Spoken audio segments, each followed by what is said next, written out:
我叫林思成，不但重生到了20年前，还意外觉醒鉴宝神影。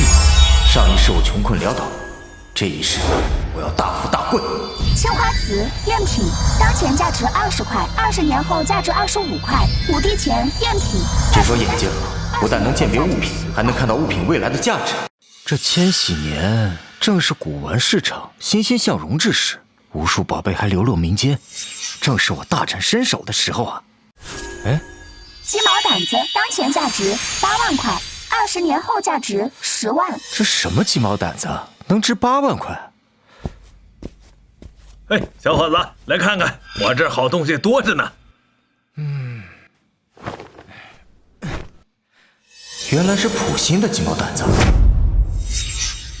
这溥心是清末皇帝溥仪的从弟，也是书画大家，号称西皇上人，怪不得这鸡毛掸子现在能值8万。老板，这鸡毛掸子多少钱呀？这鸡毛掸子1000块。哎呀，小伙子，这可是京城菜市扎胆，专供宫廷，俗称贡胆。老板，你少扯了。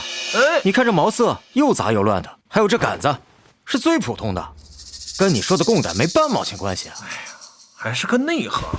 我呢就拿回去啊，去扫扫墙上的蜘蛛网。这样吧，2块钱。行吧，行吧。来。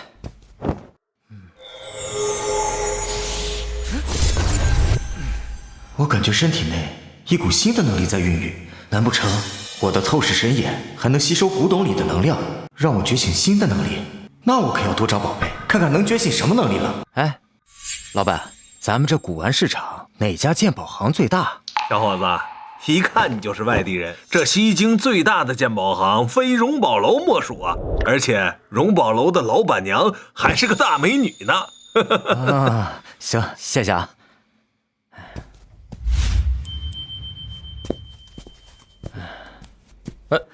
买宝贝还是鉴宝？鉴宝。不是鉴宝吗？宝贝呢？这个就是。走走走，滚出去！你干嘛？你当我是傻子吗？拿个鸡毛掸子当宝贝？等一下，这个鸡毛掸子让我看一眼。你会鉴宝吗？不行就把你们掌柜喊过来。我是荣宝楼的首席鉴定师，同时也是掌柜。哦，这是溥心，这个是溥仪的从弟，也就是爱新觉罗溥心之物，寓意一屋不扫，何以扫天下？不错，这个鸡毛掸子确实是真迹。你差点错失了一个好宝贝，扣你200工资。对不起，师傅。敢问尊姓大名啊？哦，我叫林思成。林先生，这个鸡毛掸子，我判断市场行情在8万左右。既然刚刚荣宝楼得罪林先生在先，那我出价10万，您意下如何？这江燕碗的估价与神眼估价相当，10万确实包含了赔罪的价格。10万成交。还不拿钱来？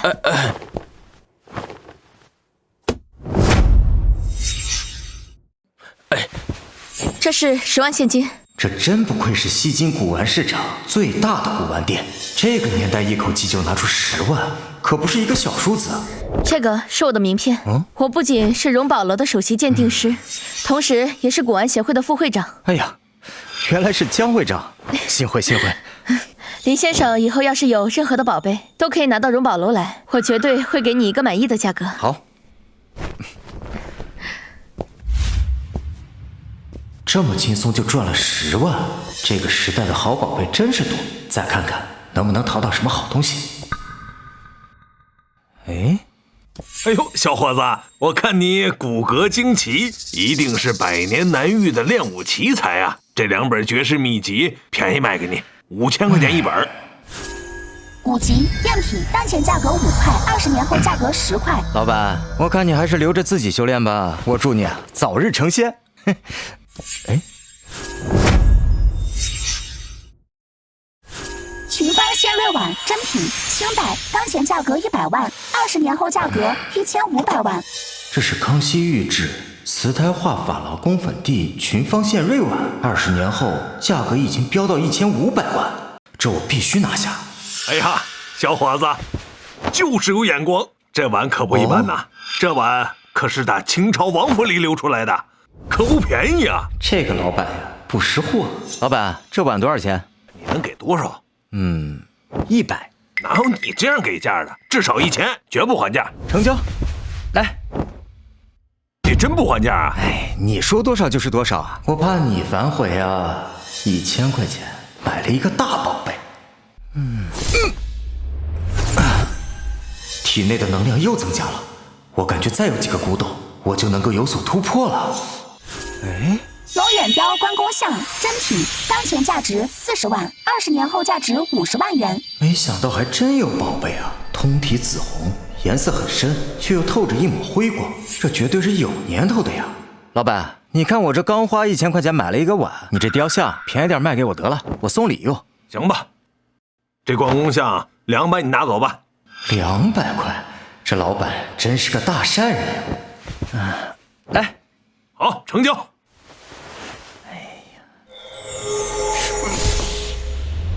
浑身充满了力量，再找几件古董，新的异能马上就要觉醒了。行，慢走啊！当当当当！林先生，您又有宝贝了。哎，运气比较好。来看看这个，这是这个就是个木雕，龙眼木，木质紧实，纹路细腻，特别适合雕刻。这件的雕工也是校园派的作品。蒋老板，你给估估价呗。这个不超过40万，而且升值空间有上限。你这碗倒是能卖100万，你卖吗？这江夜碗有实力呀，估价这么准。这碗我就不卖了，就卖这个龙眼木的木雕，40万。成交。 40万。哎，林先生，你以后要是还有什么宝贝，都一并拿过来。荣宝楼可是来者不拒啊。行，要是再有出售的，一定找你。好。这群芳献瑞碗，当前价格仅仅100万，但是20年后是1500万，这升值空间这么大，我才舍不得卖呢。不过放我出租屋里也太不安全了吧？升值，出售四合院，神眼开，神眼开。四合院当前价值200万，20年后价值5000万。我去，这投资四合院才是大手笔啊！这样我既有了住处，又能坐等升值，还能存放宝贝。我现在就去。哦，这四合院真不错啊。做什么的呀？哦，我是来买四合院的。好啊，那个是这样，我儿子呢在西方读书，如今毕业了，想着留在那边。他说在那边刷个盘子都挣钱，这外国的月亮就是圆。我想着把这房子卖了去赔他。你想卖多少钱啊？200万就行。我估计老房子也不值钱，涨不上去。我能去那屋里看看吗？好啊，来吧。好。哦，这里面装修真不错，你确定卖？确定卖。这些东西都要带走吗？嗨，带啥呀？这些都是一堆破烂货，我只带上我那只八哥就行了。哦，你今天要是能把钱给我，我今天就买票找我儿子去了。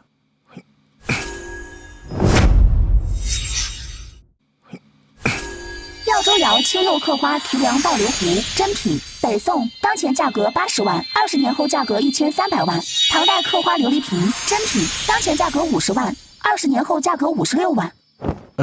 大爷，你确定都不要了？都不要了，你别问那么多了。到底有钱没有？这里面是50万现金。好，这50万可以算你付个首付。你签下这合同，7天之内付清剩余的150万。好。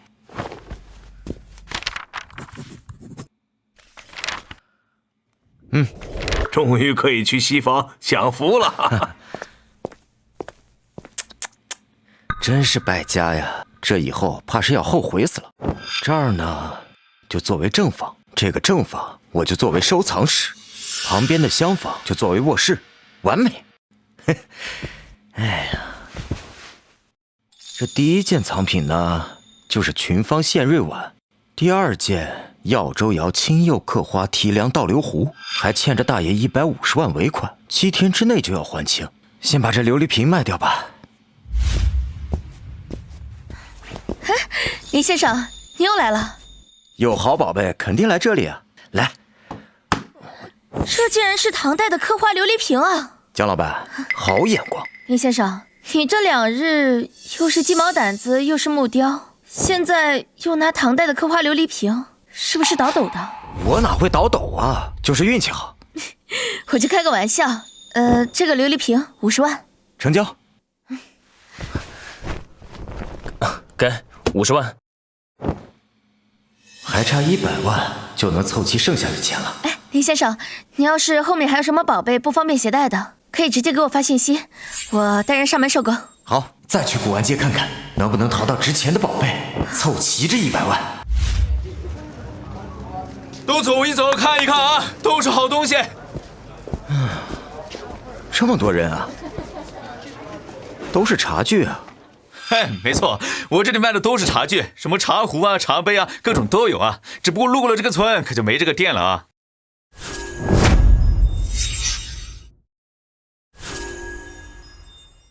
南宋兔毫文件展真品，当前价格150万，20年后价格180万。真有货！南宋兔毫文件展存世量不多了呀，大多都是碎片，这完整的还真是值不少钱啊。哎呀，老板，这茶杯多少钱呀？哦，这个5000块钱。老板，这什么呀？就5000？这是古代的小茶碗啊，老东西，很值钱的。我看一般。老板，这个茶杯500块钱卖我吧，我就图一乐。3000。1000。小伙子，你可别被老板骗了，古玩这水深得很呢。这个茶碗我就出1000。成交，成交。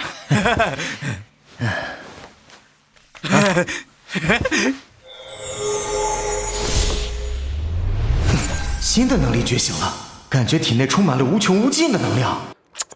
1000块钱干什么不好？买个这小破茶碗。哎，古玩都是一锤子买卖，你情我愿的，咱可别反悔啊！不反悔，这件展可真是个好宝贝啊！啊？你说什么？没什么，我先走了啊，先去测试一下新能力。哎，难不成那茶杯是个宝贝？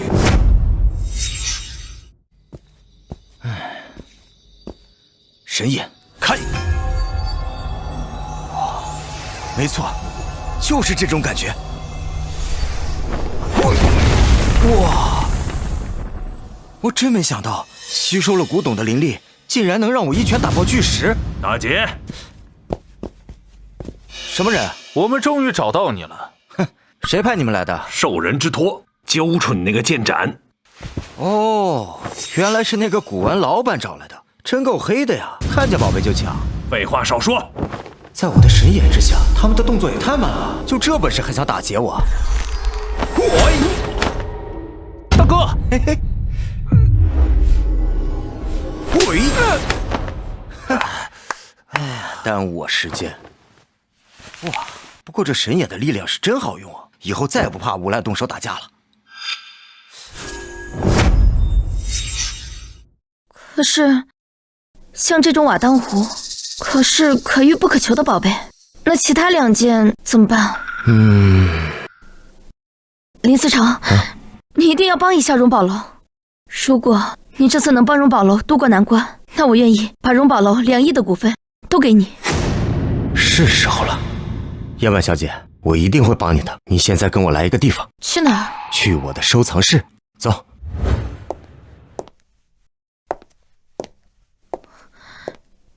这么多？这里呢，就是我所有的收藏了，还有几件你也很熟悉。你看，支扎手天铁法印，还有呢，兰亭集序，这2件呢，算是我最值钱的收藏了，在国内算是最顶级的文物了。我相信，就算东瀛文物会社再厉害，他也拿不出这么厉害的文物。那这样子的话，那真是太好了，我们赢定了。叶婉，咱们还是不能大意。我的想法是，将支扎手天铁法印作为第1件斗宝藏品，其次呢是兰亭集序，最后再是这瓦当壶。这样，就算他们用田忌赛马的方法，也很难赢得胜利。就这么办。各位女士们、先生们，欢迎来到古玩协会的斗宝现场。斗宝擂台是古玩界的八九龙，双方参赛者比鉴宝，比藏品，有专业的裁判打分。今天斗宝的双方是珍宝楼和荣宝楼。好，比赛分为3轮，鉴宝成功得1分，宝贝价格高得1分。3轮结束，分数高者获胜。那么现在第1轮开始，有请2位选手亮宝。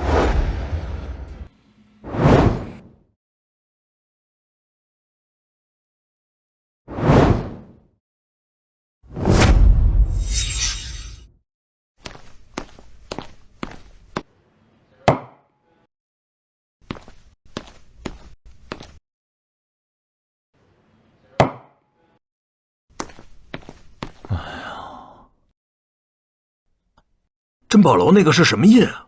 那个荣宝楼亮的是个什么东西？没见过呀。计时1分钟，开始鉴宝。只有1分钟，东西还没看清呢。难度还挺高的呀。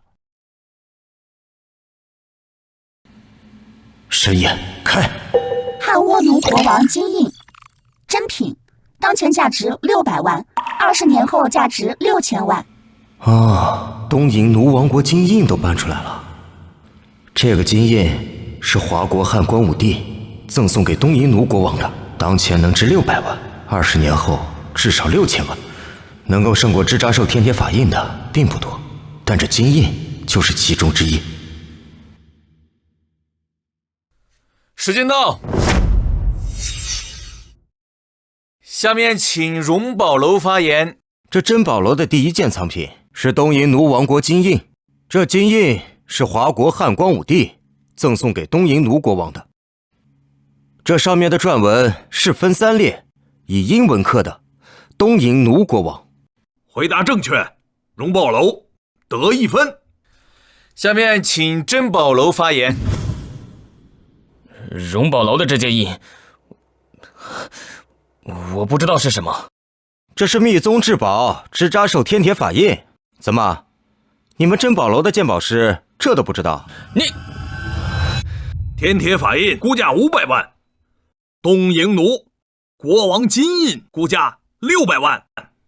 珍宝楼得1分，第1局1比1平局。好，我去，都是真品啊！这比赛有意思。第2轮开始。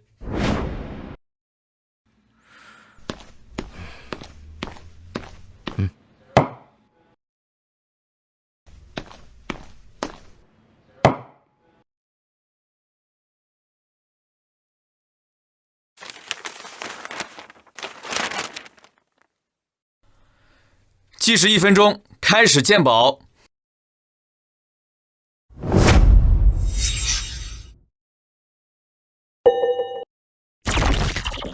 丧乱贴临摹本，当前价值700万，20年后价值7000万。王羲之丧乱帖的唐代临摹本，这玩意儿唐代的时候就到东瀛了。不过虽然珍贵，但是绝对不及王羲之的《兰亭集序》。时间到，这第2轮我看没什么好说的了吧？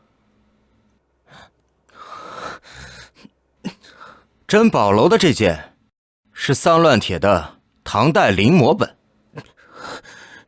荣宝楼的这件是千古第一行书《兰亭集序》。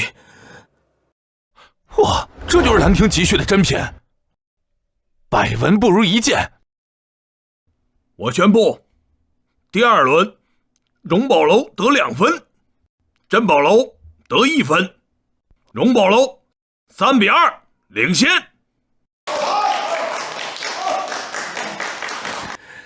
李思成，你别得意，这最后1轮我绝对杀你。那你来试试，叛徒。你别得意，这最后1关我绝杀你。那就来试试啊，叛徒。第3轮决胜局开始。怎么是空的？亮宝。这是什么？不知道啊，看着挺瘆人的。林司长，加油啊！这个难道是神眼？开！商朝虎食人俑真品，当前价格800万，20年后价格1亿。这个是真的，这价值跟当壶价值相当。商代晚期的青铜器真品，后来战争时期掠夺到了东瀛。这些3件国宝，今天必须重回故土。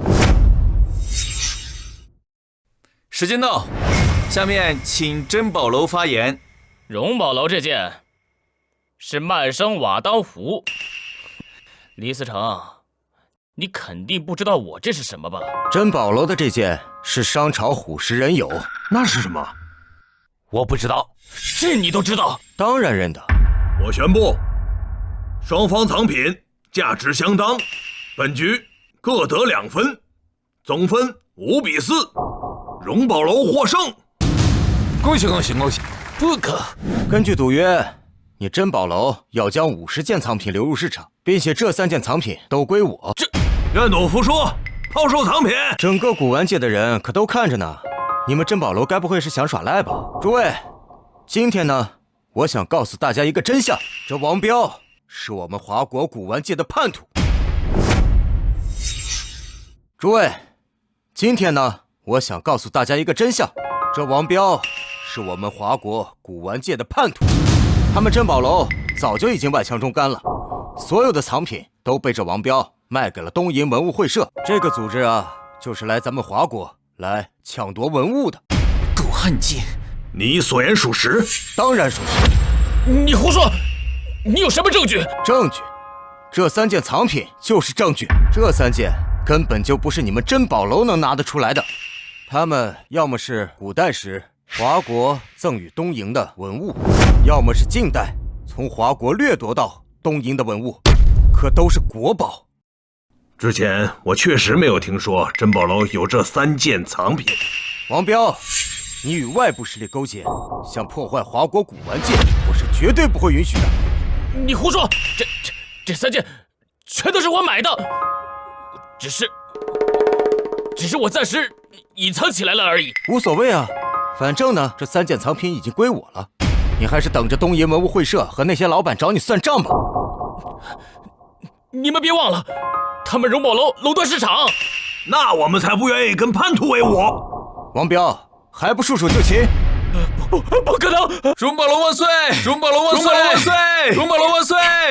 李司长，荣宝楼赢了。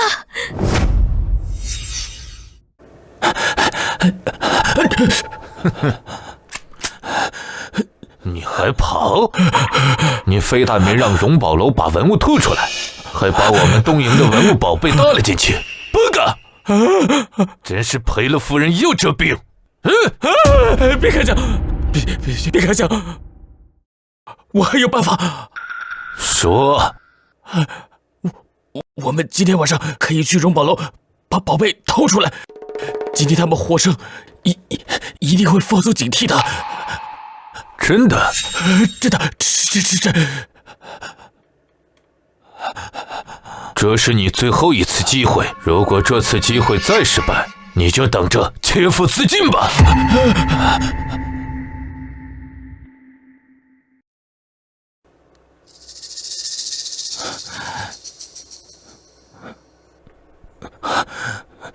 饺子，这儿。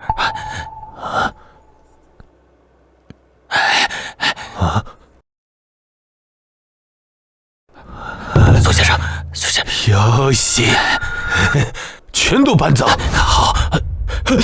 那你被发现了。我就知道你们这些家伙会用下三滥的手段。林思成，别来无恙啊，松下先生。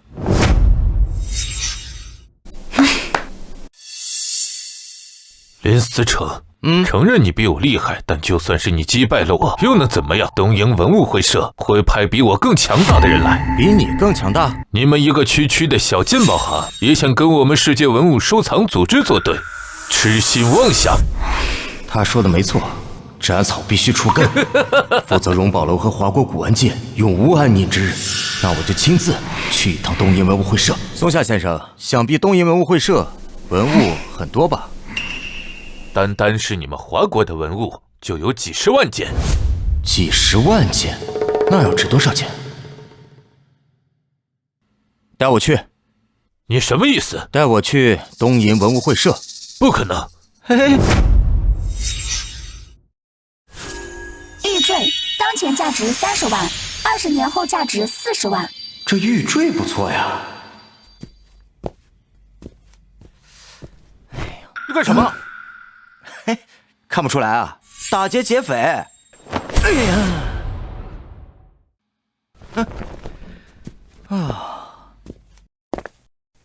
王老板，你看看，就是这间四合院，风水好得很呐。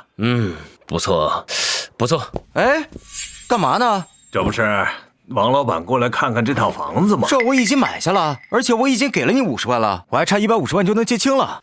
我告诉你啊，人家王老板可是打算直接出500万，直接买下这套四合院的。你想反悔啊？咱们可是签了合同的。反悔又如何啊？这合同上写的是150万尾款，1天之内结清。1天？不是说好了7天吗？好啊，你个老头子，你还敢篡改合同？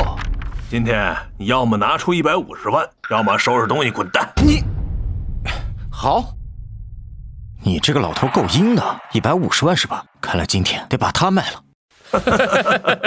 一个小小的茶碗想卖出150万的高价，简直是笑话。有宝贝，速来。 OK， 小伙子，你别做白日梦了，这四合院不是你能够买得起的，快去打工赚钱才是正道。什么人啊？荣宝楼江燕婉前来收货的。这小子难道真的能凑够钱？宝贝呢？就一个破茶碗能卖150万？好一个南宋土豪文件展，150万我要了。行，什么？真的值150万？我看你是不见棺材不落泪啊！我带你去。能帮我订2张去东瀛的机票？你真要走吗？我要直捣黄龙。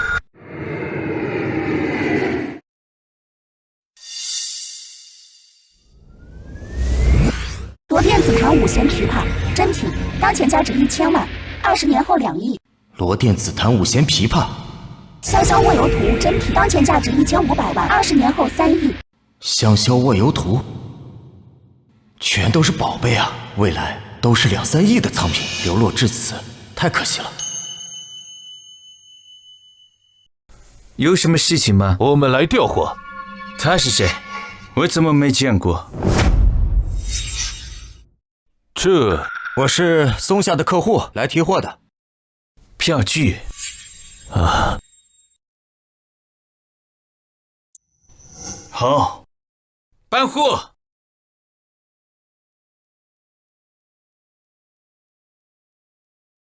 就这些了，走。就这么点儿？我只有这一点权限。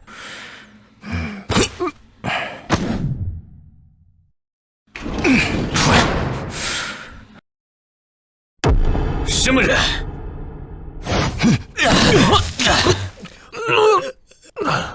搞定。此地不宜久留，先把这些文物收进灵宝空间吧。嘿，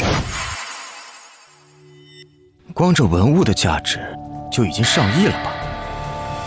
有人入侵仓库，寻求支援。喂！你是什么人？敢抢我们东瀛文物社的东西？你是这儿的老板？是社长。哎，只要是头就行。我是来将这些文物物归原主的。这个人在说什么？不管了，给我做掉他！神威！哼哼，现在能听懂了吗？请您指示。从现在开始，东瀛文物会社关门。再让我看到你们到华国掠夺文物，我就不是带走那么简单了，听见没？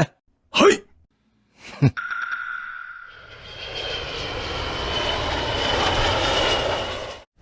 哎呀，终于可以休息了，现在只需要坐等这些文物升值就行了。喂，燕文小姐。你还在家里躺着休息呢？现在荣宝楼，你也是老板，赶快来。哦，来了。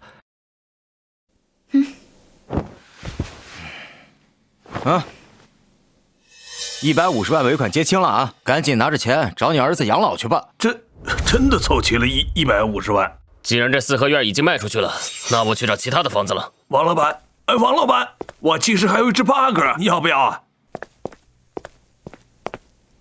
江老板，今天多谢你前来救急。只要有好宝贝，天涯海角我都会去。那好，我这里还有个玉坠。还有，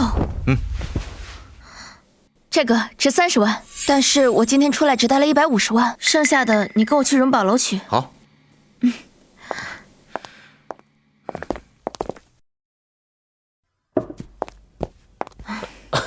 师傅，这些我都已经登记过了。好，我检查完你就入库，你先拿30万过来。哎，江老板，你这儿的宝贝还真不少啊。明远湖真品，明朝，当前价格60万，20年后价格1200万。真不错呀，都是好东西。这是明远湖啊，俯若同心，仰如鼎夷，这厚重感只有明远湖才有啊。江老板，你这壶不错呀，多少钱啊？我这壶不卖。我出60万。林先生，我知道你看出这是明远湖了，但是在我这里捡漏可不是好选择。这江老板一介女流，不但有强悍的鉴定能力，估价能力也可见一斑。但他一定想不到，明远湖未来会升值到1200万。江老板，你还真是好眼光，连明远湖都收入囊中了。林先生，你要是想捡漏的话，明天可以去参加鉴宝大会，届时会有民间藏主拿着自己的宝贝去卖，能不能捡到漏就看你了。鉴宝大会？那就多谢老板指点啊。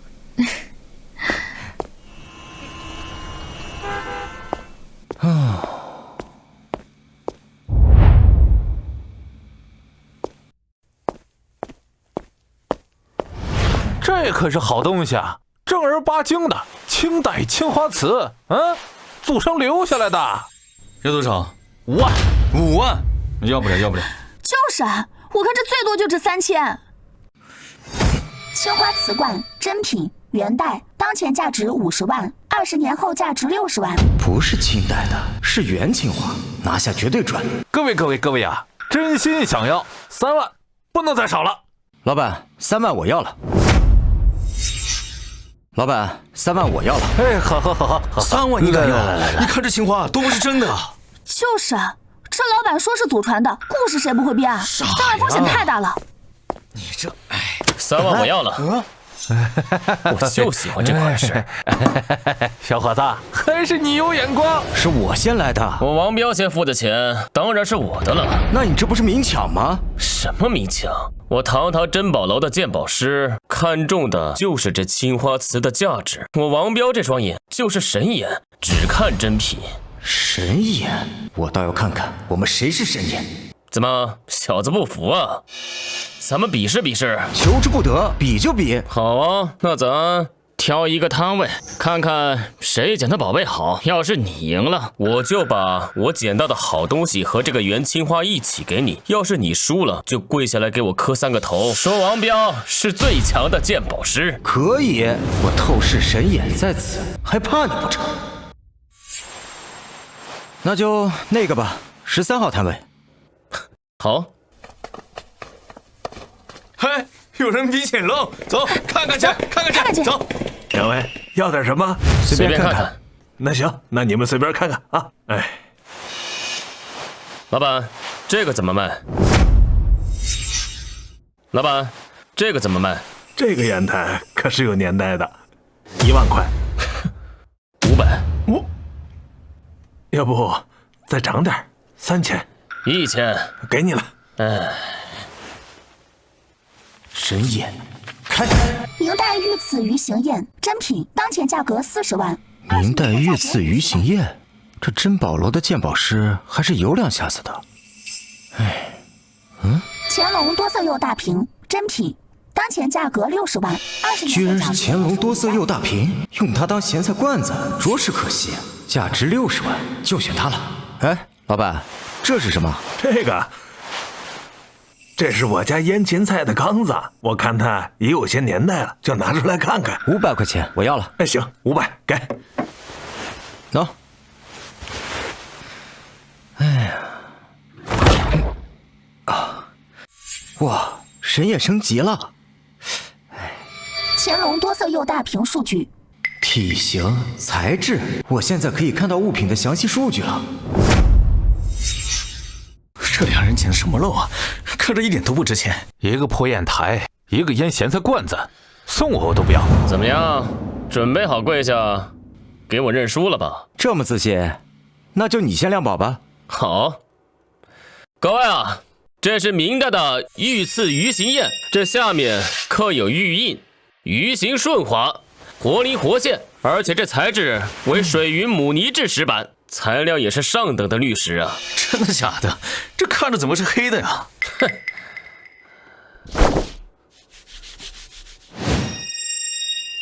真的绿了！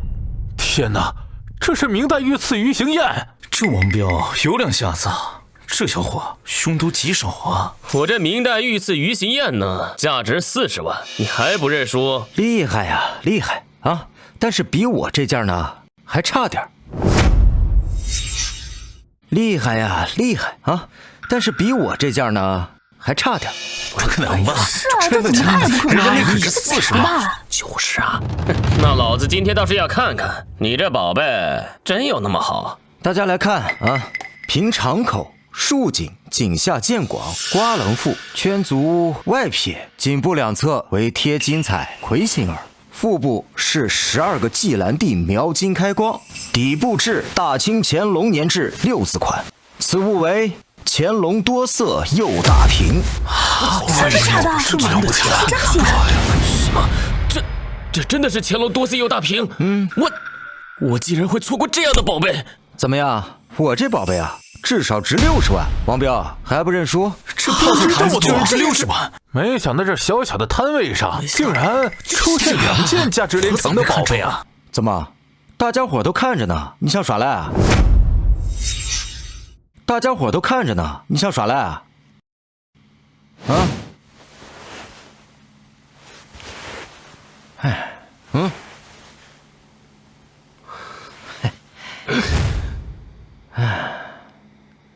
你等着，下次可没有这么好的运气了。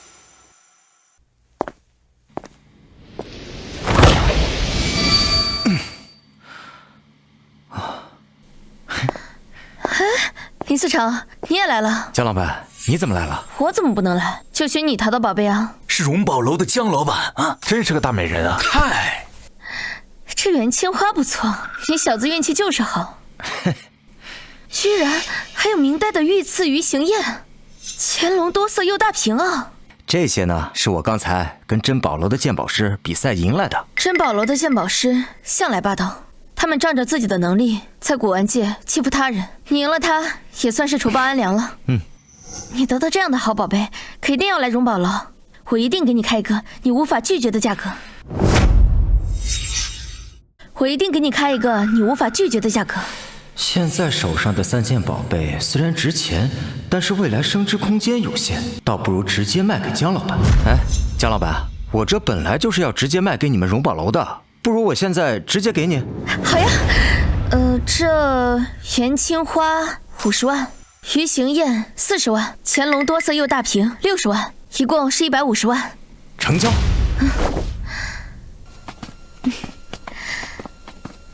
把钱给他，东西拿回荣宝楼。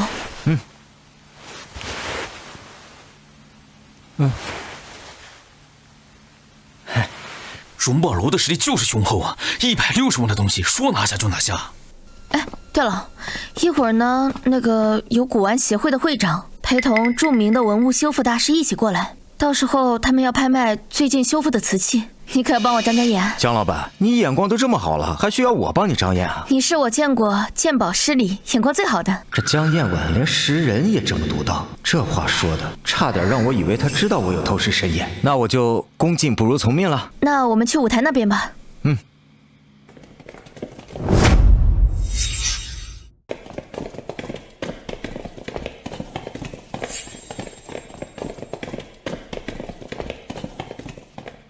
这两位是？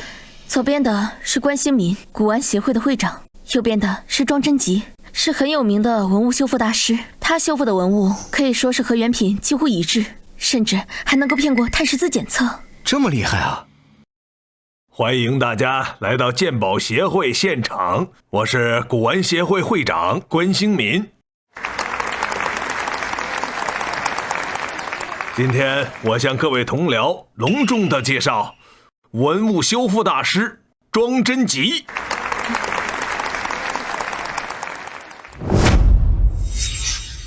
庄大师最近修复了一批文物，在我的再三邀请下，庄大师最终决定拿出一件修复的至宝公开拍卖，让大家都有收藏珍品的机会。好，不知道庄大师这次拿出来的是什么宝贝？是啊。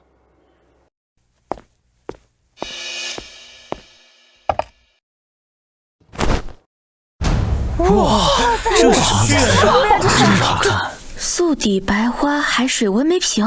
这件素底白花海水纹眉瓶是我修复的集大成之作。接下来请庄大师给大家讲一下这件素底白花海水纹眉瓶是怎么修复的。用高岭土加磁石的2元配白，先筛再稀后沉，这样配出来的瓷胎胎质极白，且润且滑。这不愧是大师，这谁水平啊！这件眉瓶怎么看着怪怪的？神眼，看！修复品，修复所用材料：高岭土、磁石、平化油。平化油，怪不得看着发出绿色的荧光，原来是用了平化油。尽管可能不多，但是如果谁要是买回家，岂不是害人性命？这件素底白花海水纹眉瓶起拍价150万，我一定要拿下。160万，170万，180万，我出200万。别拍了，蒋老板。别拍了，蒋老板。怎么了，林思成？这件素底白花海水纹眉瓶虽然说是修复的，但是我估价在250万上下。这不是价格的问题，而是它的修复材料上的釉里面加了油。你傻了吧？修复瓷器当然要有油。林思成，你说的什么意思啊？我怎么听不懂？哎呀，它这修复材料啊，用的是核材料的油啊！不是，核材料油，核材料油，哪里来的外行？张口就污蔑人！保安呐，把这个挑事的人赶出去！哎，你们不信呢？你们没看这瓷瓶发着荧光，那可是核辐射啊！是啊，你看那发的辐射，那不害人的吗？根本怎么敢？哎，真的确实有一点发光。不仔细看还真看不出来。难道说真的用了油啊？各位，我给大家科普一下，这个油黄呢，本来就是颜料，因为能产生类似于夜光效果的放射性荧光，所以啊，在壁画、古瓷修复中会用油黄来恢复历史的色彩。原来是这样啊！还真以为用了油。大师真不愧是大师啊！看来是这小子学艺不精，在这里咋咋呼呼的。就是，赶紧走吧，别在这丢人了。你们啊，要被人害死了都不知道。你什么意思？庄大师，我问问你啊，你说你这用的是油黄，那为什么发着绿光啊？因为油黄和其他颜色混合就会变色呗。那我再问问你啊，跟什么颜色混合才会发出这绿光啊？油黄不管以青料还是蓝料中和，都会变成绿色。可这个可是素底白花海水纹眉瓶，怎么会用得到蓝料和青料啊？怎么会用得到蓝料和青料啊？对啊，这说不通啊！果然是1235。对啊，这是素底白花海水纹眉瓶，就算是用了少量的黄油，也不可能发出绿色的荧光。就是啊。那为什么会是绿色呢？那是因为啊，这个所谓的大师在材料里面用了平化油，而且啊是半衰期的，所以呢，他修复的文物才会如此的那么真，就连最专业的检测碳14都骗过去了。原来如此。会长，这个人在胡说八道，就不管管吗？关会长，你也不信我说的话？仅凭你一面之词，这就……那你要是不信的话，要不你拿着这素底白花海水纹眉瓶，好好欣赏欣赏。怎么，你不敢啊？那就把这瓶子给庄大师，让他自己好好欣赏欣赏自己的作品。对呀，要是没有就拿起来，拿起来紧张什么呀？别打他脸丢份儿啊！看他怎么办？就是啊，庄大师，你自己拿着瓶子向我们证明一下。要是你自己敢拿，那我们也就放心了。拿呀拿呀，拿起来看看。算了吧自己就不能怕拿就拿吧。你们看，我拿起来了吧？真拿起来了，这么有的吗？拿起来了错怪大师了。所以可以继续了吧？哎，你们看这鼻子，流鼻血了，鼻血了，血了，真的是这是何福生啊！流鼻血了都是，哎，他倒了，都地上了。庄大师，快叫救护车！是算自己太快了吗？那是因为他活该。他呀，长期接触核辐射，就算是在修复文物的时候穿了防护服也没有用。真是报应。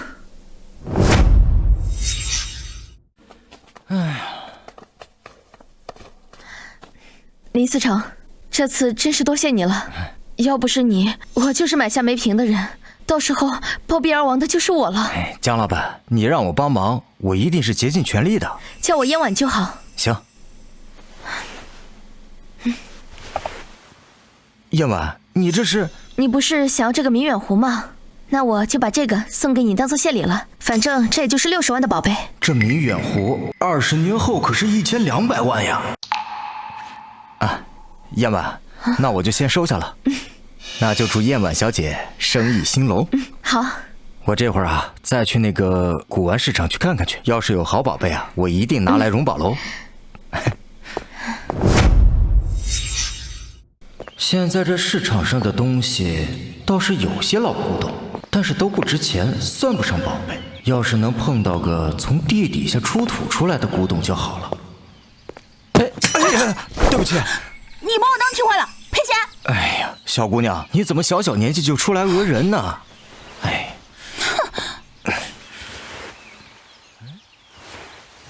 真品，朝代西汉，当前价值70万，未来价值这竟然是真品来自，当前价值70万。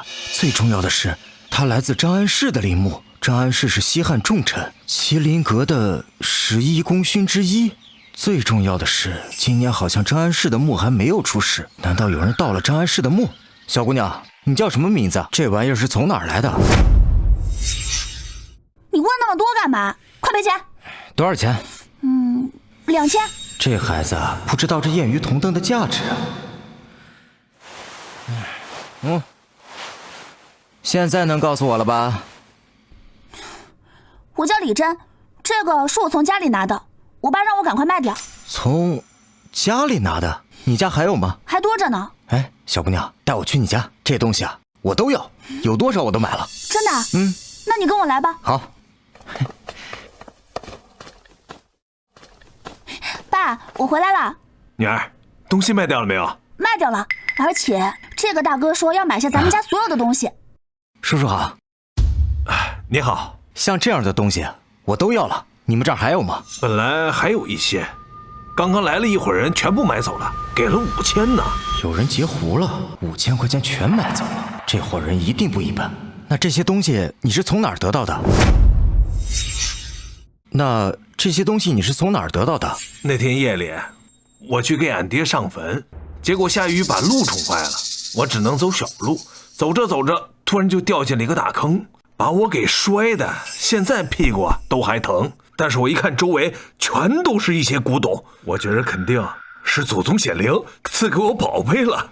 哦，原来是大雨把张安世的陵墓入口给冲开了。大叔，这话你还跟别人说了吗？啊，说了，谁问我都说了。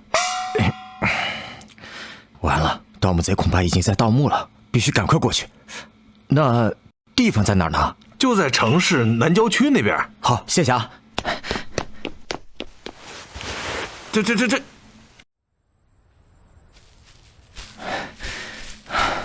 这里应该就是张安世的墓了。这是青铜燕尊，真品，当前价值100万，20年后价值120万。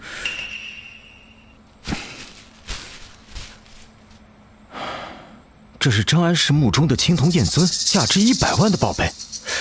不好，已经有人下墓了。啊！这就是觉醒的新能力灵宝空间吗？这就是觉醒的新能力——灵宝空间吗？哎，这样的话，我就可以把获取的宝物暂时存放在这里。但是，该怎么出去呢？哎，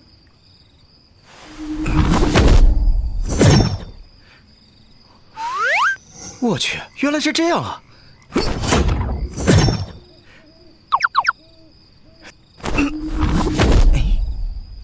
嘿嘿，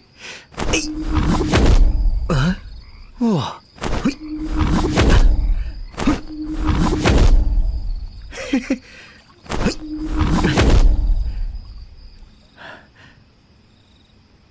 嘿，嘿，嘿，哇，嘿，哈哈，嘿，哎，嘿。哎，哦，嘿，哎呀，哦，这样就方便多了，嘿，哎呀，都怪你，东西没带齐，要不这次发大财了。我怎么知道木门那么结实？结实，结实，证明里面是大人物。盗墓贼，就咱们这次拿到的东西，已经够咱们花半辈子了。没错。哎，咱们的古董呢？什么东西没了？看，你，我们东西去哪儿了？这东西去哪儿了？什么人？别找了啊！你们两个挖掘的赃物我已经没收了。什么？嘿，你敢在我们兄弟头上动土？我看你活腻歪了。哎，你们两个挖掘国宝啊，那就是丧尽天良。说吧，要把东西卖到哪儿去啊？谁会告诉你啊？你找死啊！神眼看。好强！撤！哎，想跑？不跑！今天在李大叔家里边收购文物的是不是你们？是。说东西呢？卖了。卖给谁了？说不说？我说，我们卖给那个文物贩子，我们就是个盗墓贼，赚点辛苦费。是，你就别为难我们两个了。你，去，把洞给我填了去。啊？填不填？填。你们两个不想做老板？不想。我呢，给你们俩一个将功补过的机会。啊？什么？填。你们俩呢，带我去找那个文物贩子，然后让我潜伏进去，我就放了你们。不然的话啊，就等着进警察局吧。好，我们帮你。先填。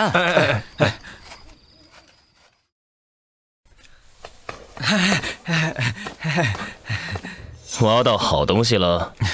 没有，你们来干什么？陶老大，我给您介绍个人。这么多文物啊！这位是林先生，是来买文物的。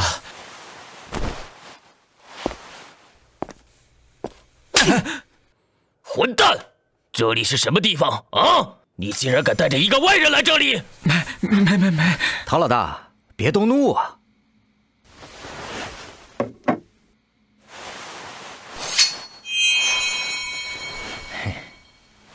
我呀，有的是钱。我呀，有的是钱。先生贵姓啊？啊，姓林是吧？想要什么东西啊？只要是个好宝贝，我都想要。我呀，有的是钱。那这可就难办了。每个人都想要好东西，那我也没这么多呀。这人胃口可真不小，但是他持有的宝贝肯定不止眼前这些，现在还不能贸然行动。来，这些是我的一点小心意。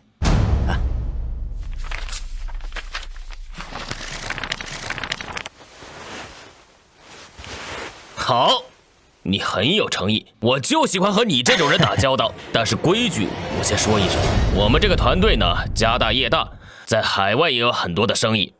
一会儿就会有一个东瀛的商人过来，我们呢是老朋友，一会儿人家挑完了，再轮到你。行，还有东瀛的客户，这些年不知道有多少国宝流失海外。こんにちは。松下先生，您来了。陶先生，好久不见。这次我带着仙进来的，不知道你有没有准备好宝贝？当然准备好了。当然准备好了。你看，都在这儿呢。松下先生，您看看这2件怎么样？富山炉真品，当前价格120万，20年后150万。玉武人真品，当前价格80万，20年后100万。富山炉和玉武人，这都是张安师墓中的文物。炉子和玉器，这2件介绍一下吧。是这样的，这2件东西呢是前段时间刚倒回来的，还没有做过什么检测。不过呢，这个粗略估计应该是汉代的文物。如果没有什么好的解释，这2件东西我最多给你10万。10万？必须没有什么好的出处，不然我也不好交代。行吧。这群文物贩子还是一帮蠢货，10万就贱卖了这2件价值连城的宝贝。慢着，你要干什么？陶老大，这2件宝物我也很喜欢。我出20万。这……你难道不懂什么叫先来后到吗？各位啊，咱们这一行啊，有先来后到，那也有价高者得，不是吗？苏夏先生，这位林先生说的是有道理的。你看，咱们都是生意人是吧？这人家出高价了，我们也无法拒绝，你说是吧？好吧，这2件物品我出30万。40万。林先生，识时务者为俊杰，跟我们作对，你不会有什么好处的。你们是谁啊？那就自我介绍一下，我是东瀛文物会社的专员。你真的要得罪我们吗？我管你是谁呢，我想要这宝贝，要么出价，要么就闭嘴。哼，不识时务。陶老板，这2件物品让给他了。好。还有其他的吗？有，当然有。来人呐，把我那宝塔拿过来！把我那个宝塔拿过来！这个好宝贝。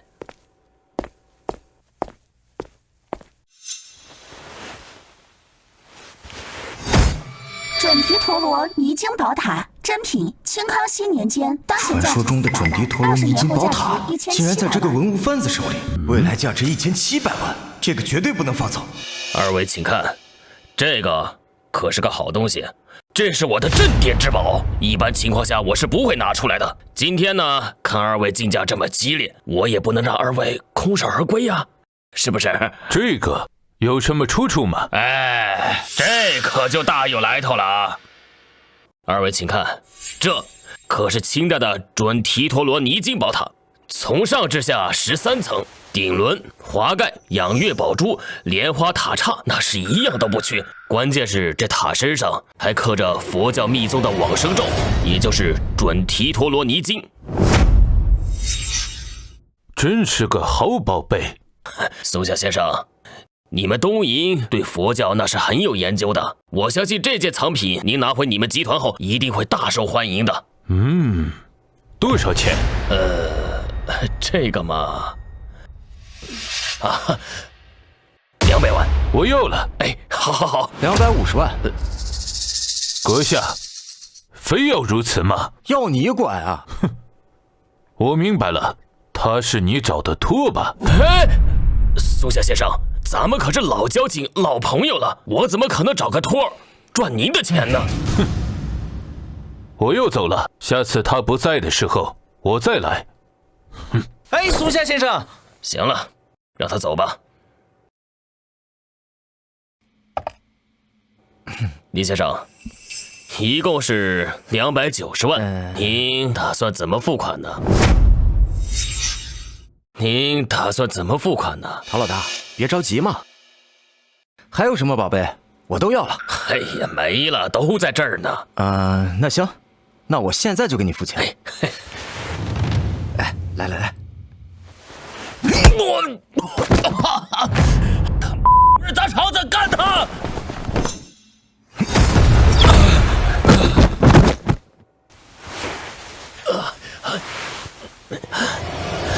你想干什么？你干什么？我要捣毁你这窝点！我跟你可是无冤无仇啊！你只要贩卖文物，那就跟我有冤有仇。你们两个兔崽子，给我等着！我一会儿再收拾你们！快我跟你拼了！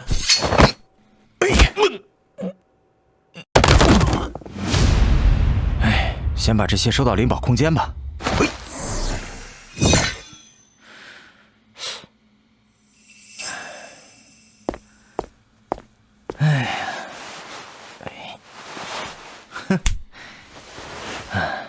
这个年代，国家对文物还不够重视。既然老天给了我一次重生的机会，还赐予我神眼能力，那我就把这些未来流落国外的古董都截胡下来。我不但要捡漏赚钱，更要守护华夏的文明瑰宝。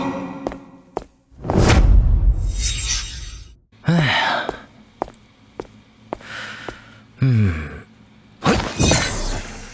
群芳献瑞婉，耀州瑶青釉，刻花提梁倒流壶，明月壶，准提陀罗尼金宝塔。这几件宝贝在20年后都是千万级别的宝贝啊！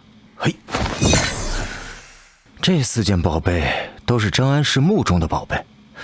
曾经考古团队发掘3年，张安氏和其子孙的墓葬共14座，只有1座墓没有被盗取。若不是趁着出售截胡填平墓穴，恐怕历史还会重演。那这4件宝贝就当做给我的奖励吧。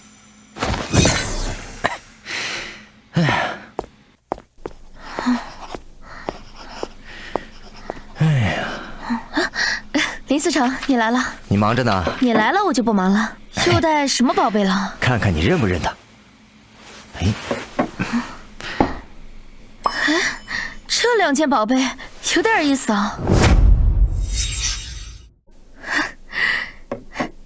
这看起来像是刚出土的宝贝啊，汉代的。哎呀，真是好眼力呀，确实是汉代的。哎呀，你就别卖关子了，说吧，从哪弄来的？我来给你好好介绍介绍。这个是富山炉，这个是玉武人，这个是青铜燕尊，这个是燕鱼铜灯。这些啊，都是从张安氏的墓中挖出来的。张安氏墓，他的墓被发掘出来了？其他的我不清楚，是有几个盗墓贼挖出来的，被我截胡了。是真的。至少从器型还有身上的土能看出来是西汉的。这些你都要卖吗？这个，那个，一共是370万。给370万。哇！林先生，你今天晚上有时间吗？难道江夜晚小姐要和我约会啊？你想多了，今天晚上是鬼市开放的日子，我想让你跟我去看看。鬼市？对啊，每年的今天都是鬼市开放的日子，那里面有很多稀奇古怪的宝贝。那行，我们到晚上就去，我不会放过任何一个捡漏的机会的。那晚上见。好。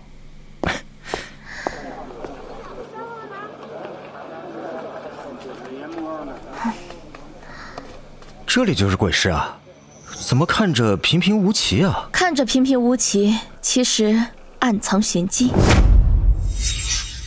看着平平无奇，其实暗藏玄机。这看来看去，不就是一些市面上常见的仿品吗？鬼市想要拿到情报、秘密或是宝贝，都要先过关。过关？就是告诉他们你是内行。跟我来吧。哦。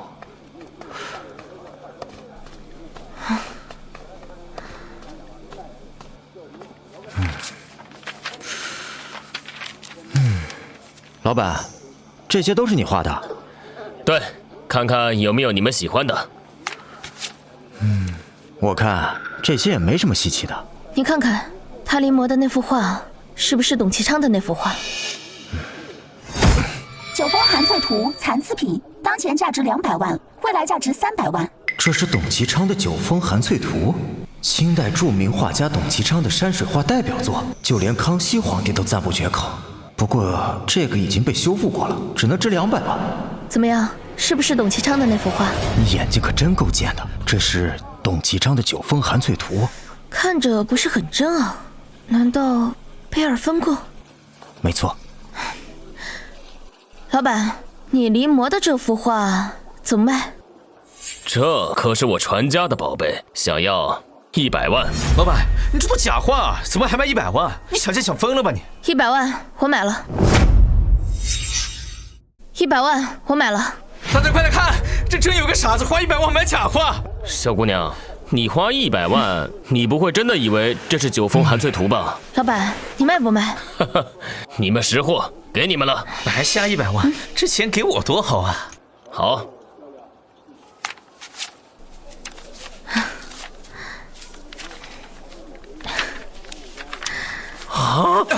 果然是画中画，居然是画中画，看来我的画工还需要再精进呢。老板，敢问？叫我鬼谷就行，走吧，我这就带你们过去。好。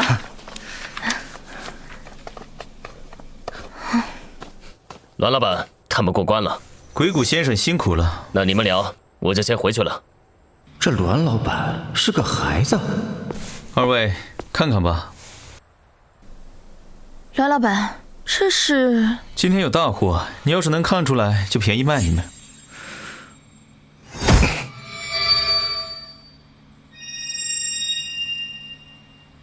这经文为什么差价这么大？这是什么？这是本教的部画，画的是雍正本教的武坛本部本尊之一瓦塞昂巴。这方面我还真不了解，这值钱吗？这画是新的，但是这右下角的经文是老的，虽是梵文，但架构工整，书写飘逸，也符合年代特征。难道说这经文的价值在于这段文字所描述的信息？这文章记载的是传说中的至宝天铁法印的信息，这就是一幅藏宝图啊！据说找到天铁法印的人能够得到赐福，获得大量财宝，世代荣华。栾老板，你这画怎么卖啊？500万。500万，这连古董都算不上，你要500万？那我要是只要这右下角的经文呢？只要经文50万。来，鬼师永远只服务于识货的人。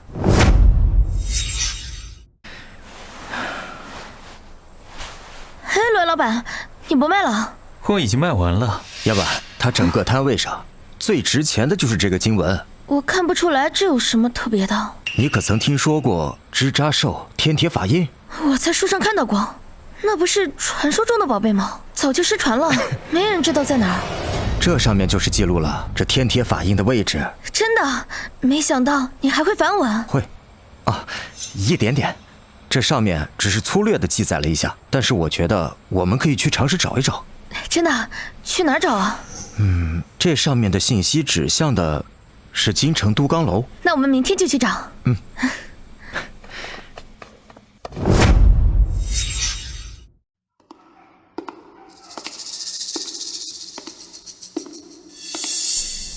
林司成，你说我们来这里能找到天铁法印吗？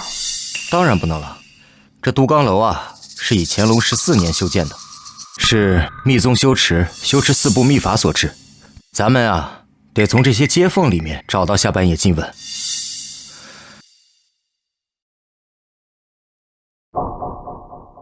这里经书万卷，找起来太麻烦了。神言，开！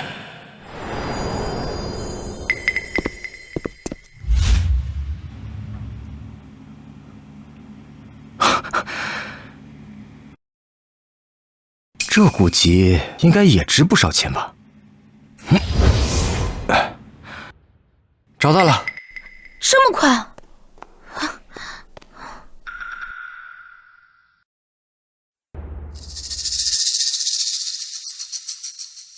这上面写的什么？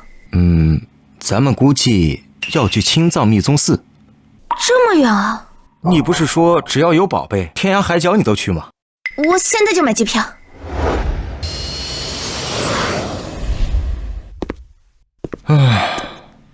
就是这里了。终于到了。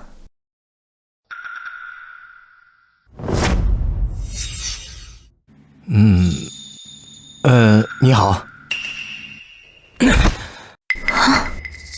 你们居然还敢来！啊！还敢装傻！小心！你这秃驴是不是认错人了？你叫我什么？看来讲话是讲不清了。神眼开！好强的力道！你真的认错人了。我们呀，真的是第一次来这里。阿弥陀佛，贫僧乃青藏密宗寺上师，不知施主来此有何贵干？我们呢是根据这天宗经文来寻找传说中的支扎兽天铁法印的。那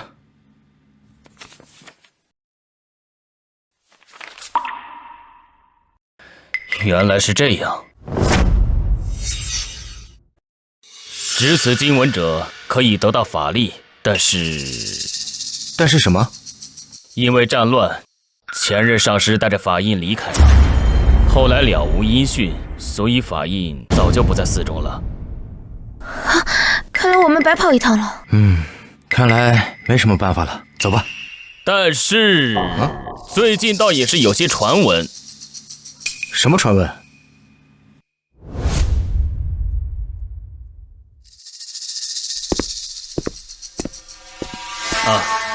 如果两位施主能够支持本次修建，我倒是可以告诉二位。多少钱？法器50万一件，就看施主心意了。50万，上师你……阿弥陀佛。神眼开。真品唐朝当前价格200万，20年后价格1800万。哎，唐朝的金刚降魔杵，这寺庙为了修缮，把传家宝都卖了，我可不会放过这好机会。就这个了。施主好眼力。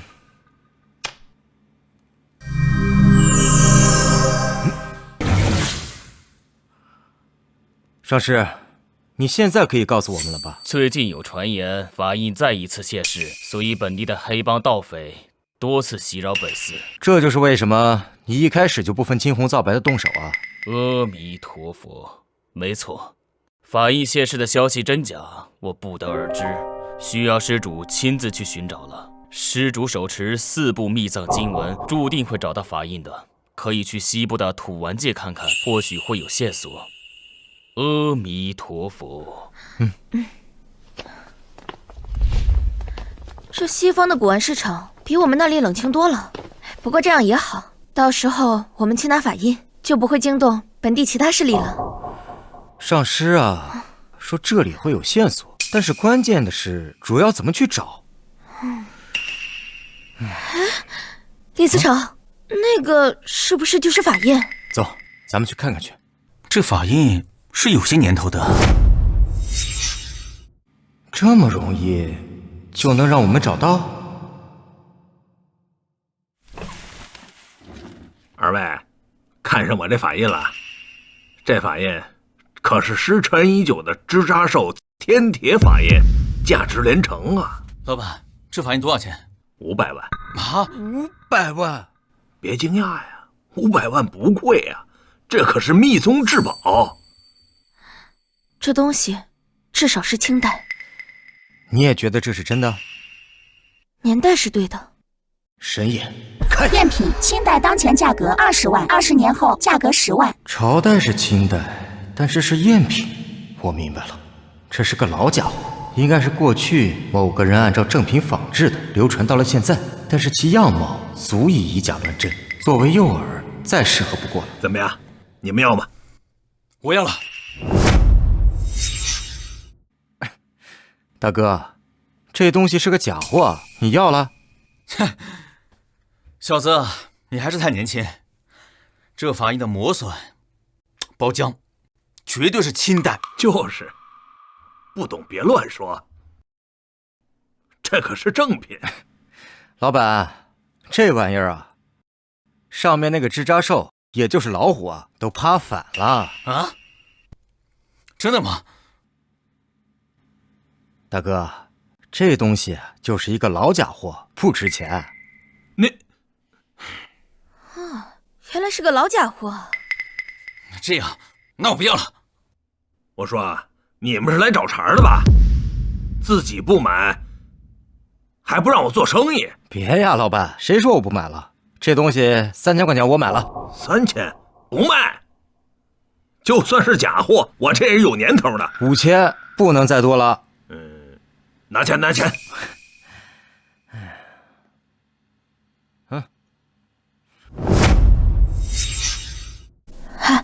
林司长，你明知道这东西是个假货，为什么还要买？虽然是个假货，但咱们可以以假乱真啊。真的吗？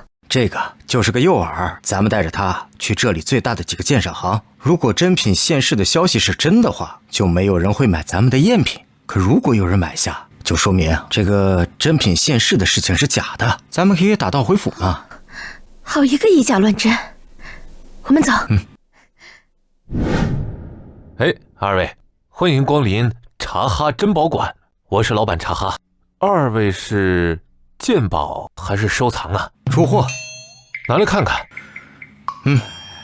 假货可不收啊。我这可是清代的支扎寿天铁法印啊。我知道，假货啊。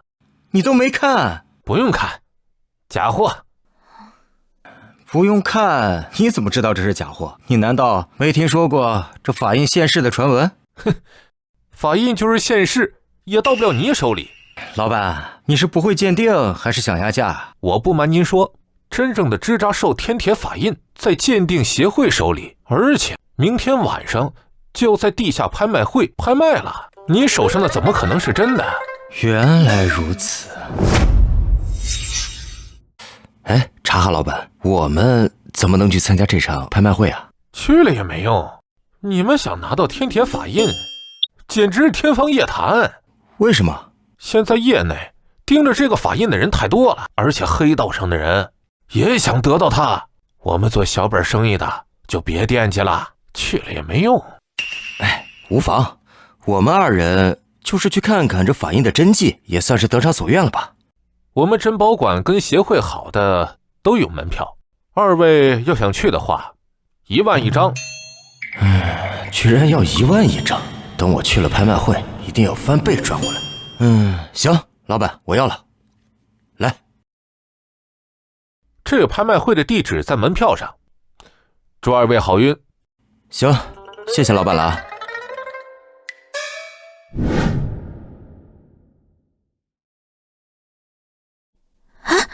那个座位怎么是空的？估计啊，是有一位重量级嘉宾，我们的竞拍对手也就是他。欢迎各位老板来到拍卖会场，我看时间已经差不多了，拍卖会正式开始。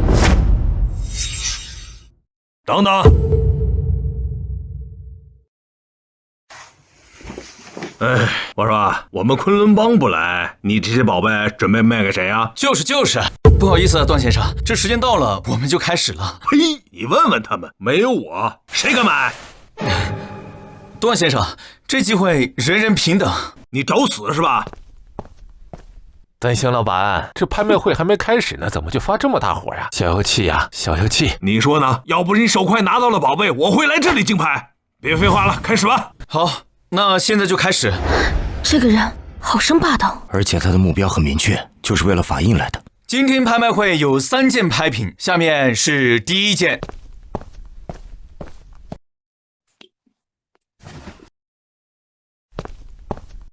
我们都听过完璧归赵的典故，那这块大名鼎鼎的和氏璧，这块就是这块玉璧，形制与和氏璧相同，但是材质则是更加珍贵的和田玉。那有什么用？不要。神眼看，和田玉璧真品，当前价值60万，20年后价值120万。这是一块一般的和田玉，升值空间也一般，不用把精力花费在这上面。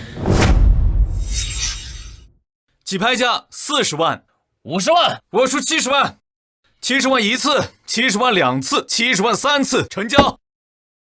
恭喜这位先生获得这块和田玉璧，下面第2件物品一定会给大家一个大大的惊喜。少卖关子。第2件拍品就是吐蕃金冠。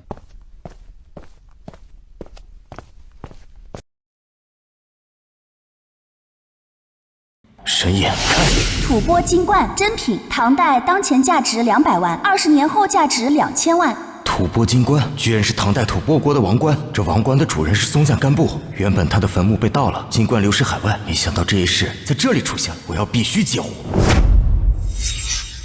吐蕃金冠全称是龙凤纹理鎏金银王冠，凤冠由镶嵌着5颗绿松石的花瓣构成，凤身上的一簇连珠纹团花由外圈的14颗绿松石、里圈的小长条形绿松石和中心的蓝宝石3层组成。这才是好宝贝呢。多少钱？起拍价100万。叶问，这是个宝贝，我们务必得拿下。可是我怕带的资金不够，我们后边还要冲击法印那儿。没关系，有那个段星在，法印的价格不会很高，他会帮我们压价格的。好，那先拿下金冠。120万，150万，160万，170万，180万。小子，你叫什么？敢跟我叫板？跟我们老大作对，只有死路一条。我呢，林思成，只想着跟大家公平竞价。咋了？怎么你们想砸人家场子？哼，你找死！老大，我们这次的目的不是金冠，而是……我知道，我记住你们了。180万1次，180万2次，180万3次，成交。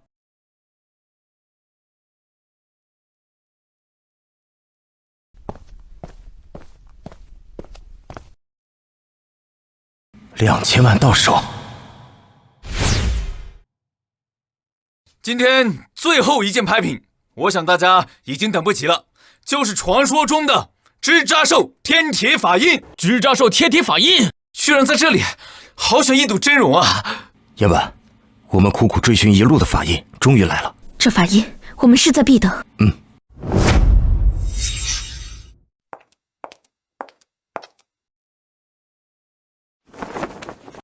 这就是法印，这就是法印。这法印看起来和我们那个赝品长得确实很相似啊。支扎兽天铁法印真品清代，当前价格500万，20年后价格5000万。5000万，让我找了一路，今天必须收入囊中。可是我们只剩500万，这够吗？足以。这件法印的价值我就不多介绍了，传说中的物件300万起价，我出310万，我出320万，我出400万，都给我识相点啊！400万1次，400万2次，400万，410万。这小子真是不要命了！刚才已经捞到金冠了，他怎么就不知道见好就收呢？恐怕凶多吉少喽。你好大的胆子！我还是那句话，我们呢公平竞价。450万，最后一次机会。小伙子，你就别再报价了，何必呢？段老板这是已经在给你台阶下了。460万，找死！段老板，你再废话，别怪我对你不客气，给我上！开！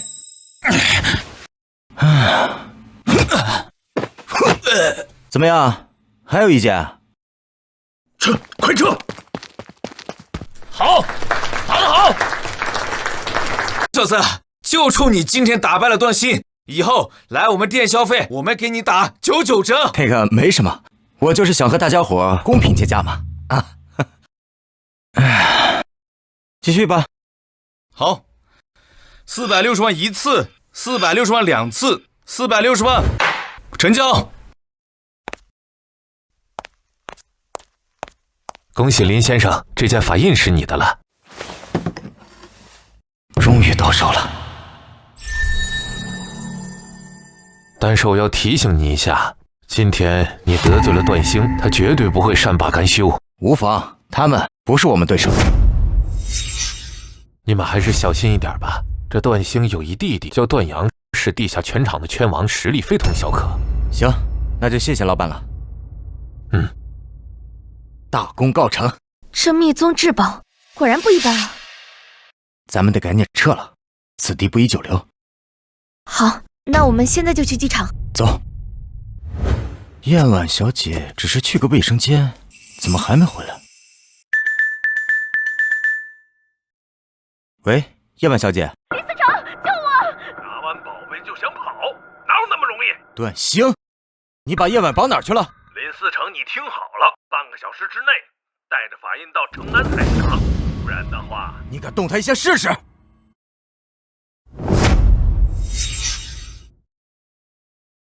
走，放开我！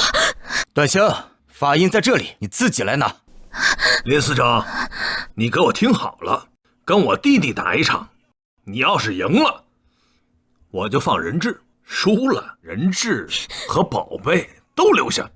得来全不费工夫，只要保证燕婉小姐的安全，这些小喽啰对付起来易如反掌。好，听他们说你很强，作为拳王，我也很强。少废话，赶紧动手吧。很好，很有精神。神眼开！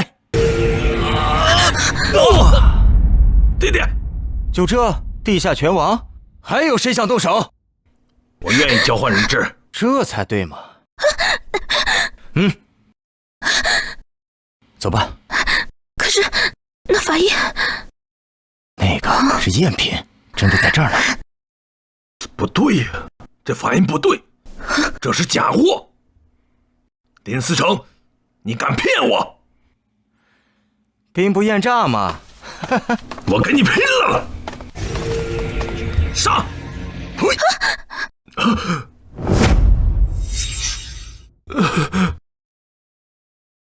我挡！我投降，别打了，别打了！我跟你说啊，你就是欠打。我把我珍藏的宝贝都给你。宝贝？想来这家伙欺行霸市这么久，应该也有不错的宝贝。在哪儿呢？在我办公室。哦。走，咱们俩去看看他们的宝贝。哇，这么多！神眼开！哇，珍品宋代，当前价值300万，20年后价值3000万。意外之财啊！紫金釉西沙撒金箔，光亮如镜，如染紫金。真没想到，这一趟不仅有价值5000万的法印，还有3000万的金箔。这是金箔？没想到吧？这是宋代紫金釉西沙撒金箔。虽然被抓过来，但这次出行也没有白来。哎，虽然那些文物啊没有这些值钱，但都是真品，咱们把它们全部打包带回去。走。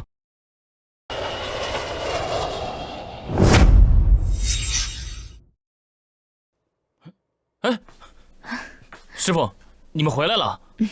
最近店里有什么事情吗？没事儿。这一次收获颇丰啊。是啊。这一趟你又出钱又出力的，咱们平分吧。平分？啊。咋了？你想全都要啊？我不是想全都要，这一次你又救了我一次，所以这些都给你。真的？而且最开始的经文也是你找到的，我可没有什么功劳。降魔杵、紫金釉、西沙撒金箔、梵文天铁法印、吐蕃金冠，当下虽然仅只有几百万，但是20年后都是千万级的宝物，我自己珍藏，剩下的可以卖给荣宝楼变现。那燕婉小姐，这降魔杵、紫金釉、西沙撒金箔，还有这天铁法印和吐蕃金冠，我就留下了，剩下的我就卖给你荣宝楼。好，那我算算，100、200、300，一共450万。行。给450万。哎呀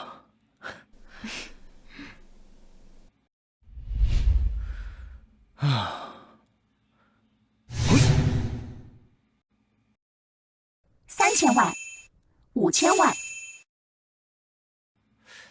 不知道那位上师要知道降魔杵20年后值1800万是什么心情？不错，再接再厉，继续捡漏。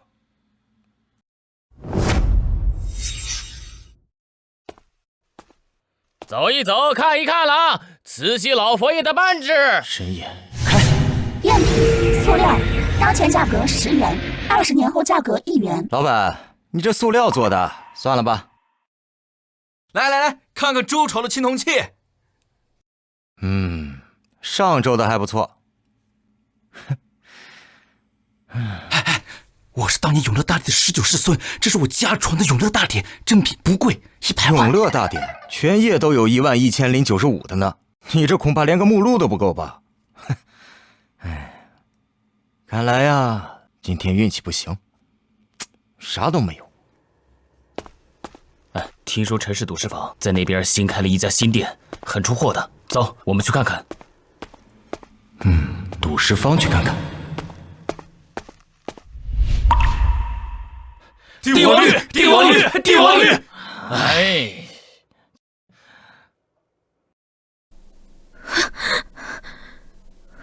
居然又没有！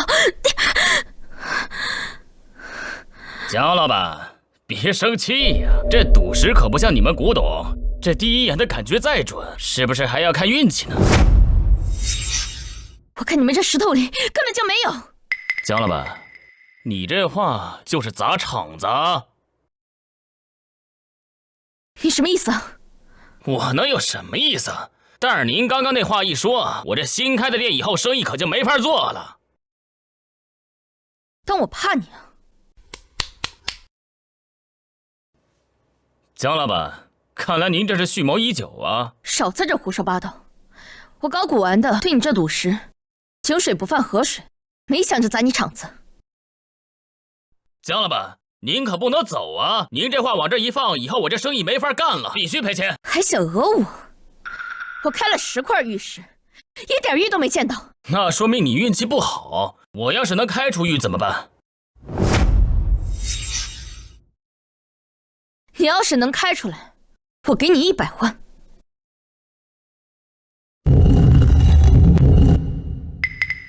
真开出来了！真的有？怎么样，姜老板？我也不要你的100万，陪我睡一觉怎么样？陈老板，你要点脸吧！你弄块标记的石头随便开出来做做样子，就在这儿讹人，你糊弄谁呢？林思成，小子你谁呀？这没你事情起开！管我是谁啊！光天化日之下就这么讹人，你们新店开张一点信誉都不讲。哎，我告诉你，你别在这胡说啊！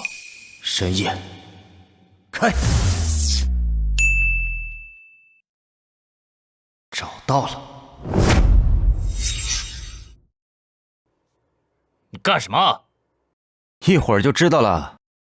各位啊，我这块石头就是带标记的，虽然呢这里面的玉石质量不太好，但却是在全场中唯一一块含玉的石头。真的假的？反正我是不敢在这里赌了。你别瞎说啊！老板，你敢不敢赌？我凭什么跟你赌？你不赌怎么证明自己的清白啊？我这些石头可都是要卖的，我怎么可能全开呀？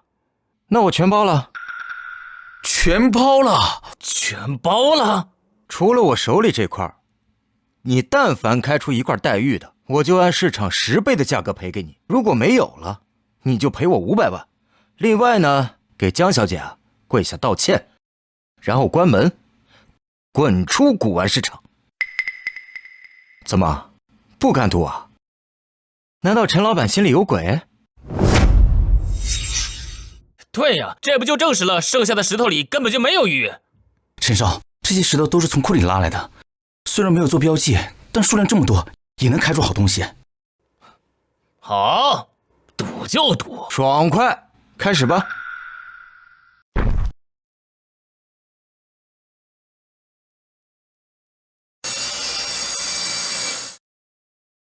什么都没有，慌什么？这才第一块，再来。我看这块就能出货。又是什么都没有啊！我自己来。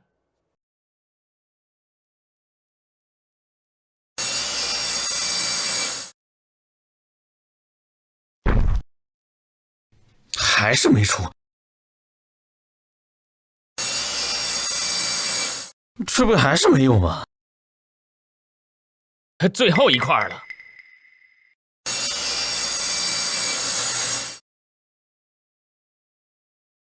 陈老板，别磨了，再磨就成粉了。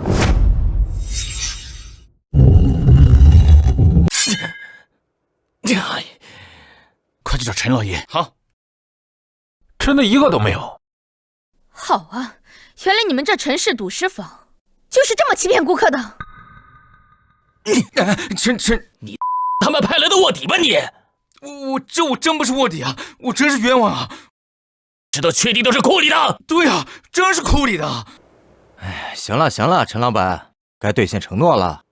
我什么承诺？赔我钱啊！然后呢，给江小姐下跪道歉，滚出这里！要钱没有？要命一条！滚刀肉是吧？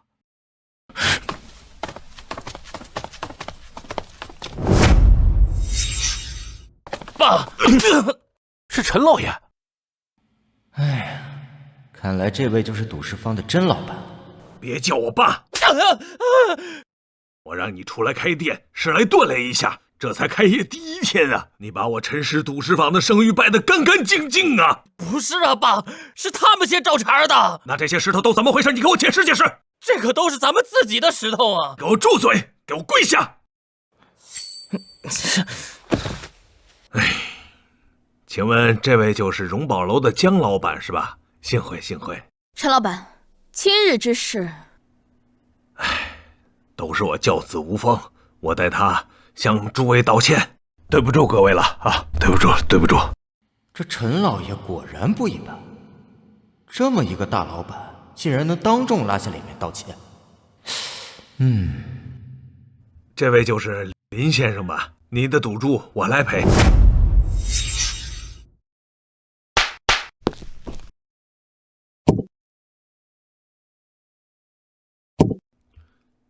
这一箱500万是我赔给林先生的赌注，这一箱是赔给江老板的赌石款。这个方案，您2位是否还满意啊？闻言，赌石坊陈老板讲人一明事理，今日一见，果然名不虚传。陈老板，以后啊，你还是找个靠谱的人开分店吧。多谢提醒。今天的事情呢，就到此为止，让大家见笑了啊！为了恢复我们陈氏赌石坊的声誉，明天我们将在这里举行赌石大赛。届时参赛的所有选手都有机会获得100万大奖，并且有机会切开顶级的帝王绿。100万奖金，顶级帝王绿，真的假的？赌石大赛100万奖金，这我必须来玩玩了。哎，燕婉小姐，你去参加吗？我对赌石啊不感兴趣了。哦，好吧。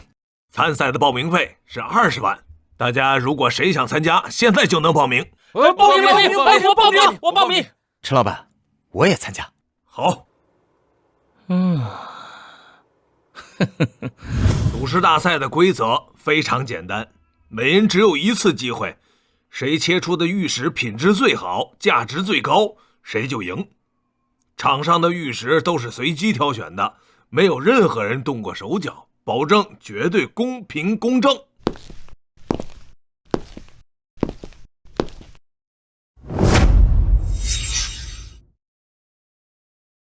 你在这里干嘛？又想耍诈？怎么了？我玩玩还不行啊？我又不拿奖金。行吧。哎，反正我有透视神眼，这比赛就是为我量身定制的。帝王绿我要了，奖金我也要。各位选手，挑选玉石吧。神眼开。帝王绿，当前价值500万，20年后价值6000万。真的有？我就知道这家伙没安好心，先试探一下。哎，看什么看？这是我先看上的。你不是很会选石头吗？接着挑吧。切，蠢货！各位选手已经选定，那就开始开吧。且慢，你干什么啊？我劝你老实点。昨天林先生和我打赌，我就看出了林先生在赌石方面非同凡响，所以今天趁着这个机会，我决定和林先生再赌一场，有好戏看了。好啊，你要怎么赌？赌注还是500万，就比谁的玉石值钱。没见过这么败家的，昨天送了500万不够，今天还要送，那就开始吧。来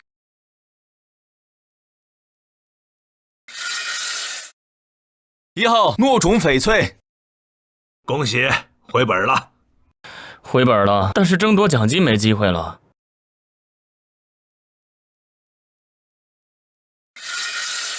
2号墨玉，墨玉也是独树一帜啊。回家做个摆件还行。现在全场的焦点就是他们两个了。既然你们打了赌，那就同时揭晓吧。好，我赢定了。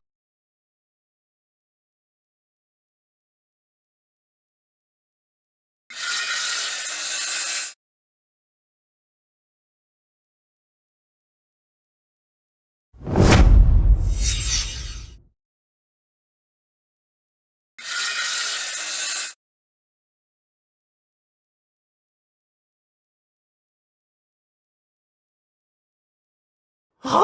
为什么什么都没有？陈少爷运气不佳呀。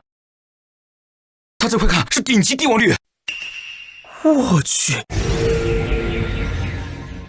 帝王绿，你的竟然是帝王绿！500万赌注，100万奖金，顶级帝王绿到手。恭喜你，林先生，一共600万，这是你的了。爸！多谢陈老爷子。所有人听着，我以后跟这人断绝父子关系。爸，你，陈少，对不住了。爸！陈老爷子，这是您做过最明智的决定。唉，趁着我还年轻，是时候生2胎了。告辞。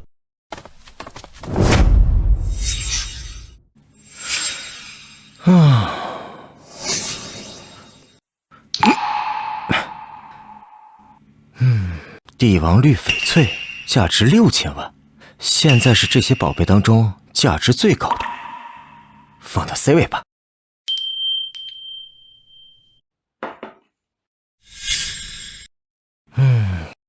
古董和帝王绿都有了，但是总感觉差了点什么。差什么呢？这么久了也没能捡漏一些名人字画。燕婉的电话。喂，燕婉小姐。恭喜啊！我可是听说你在赌石大会上开出了极品帝王绿，并且又赢了陈安那家伙。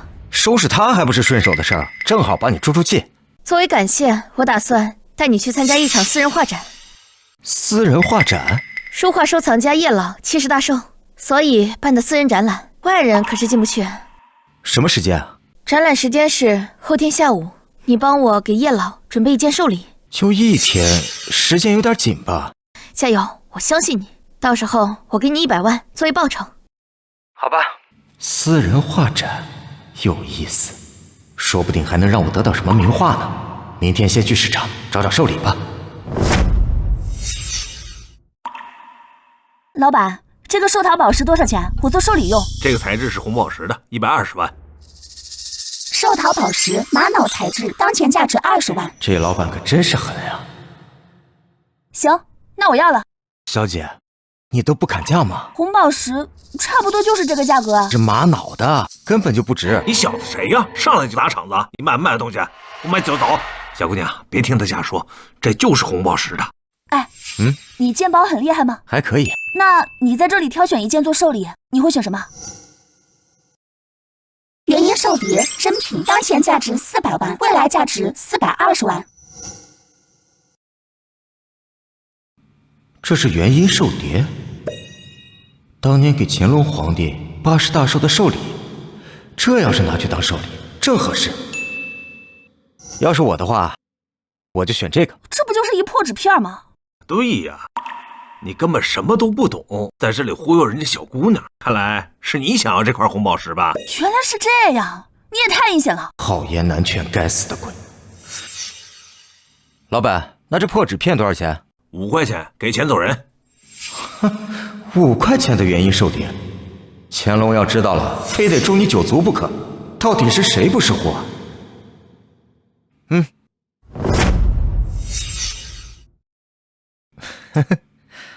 哎，林司长，你来了，怎么样？有没有好寿礼？巧了，还真让我找到了合适的寿礼。这不会是元婴寿碟吧？不愧是燕婉小姐，居然真的是元婴寿碟。这是当年和珅主持给乾隆皇帝的寿礼，由130个清章组成的元印寿碟啊，真有你的。这个价值400万，还有100万的报酬。你把钱送到林思成家里去。好。时间不早了，我们去叶老家中吧。好。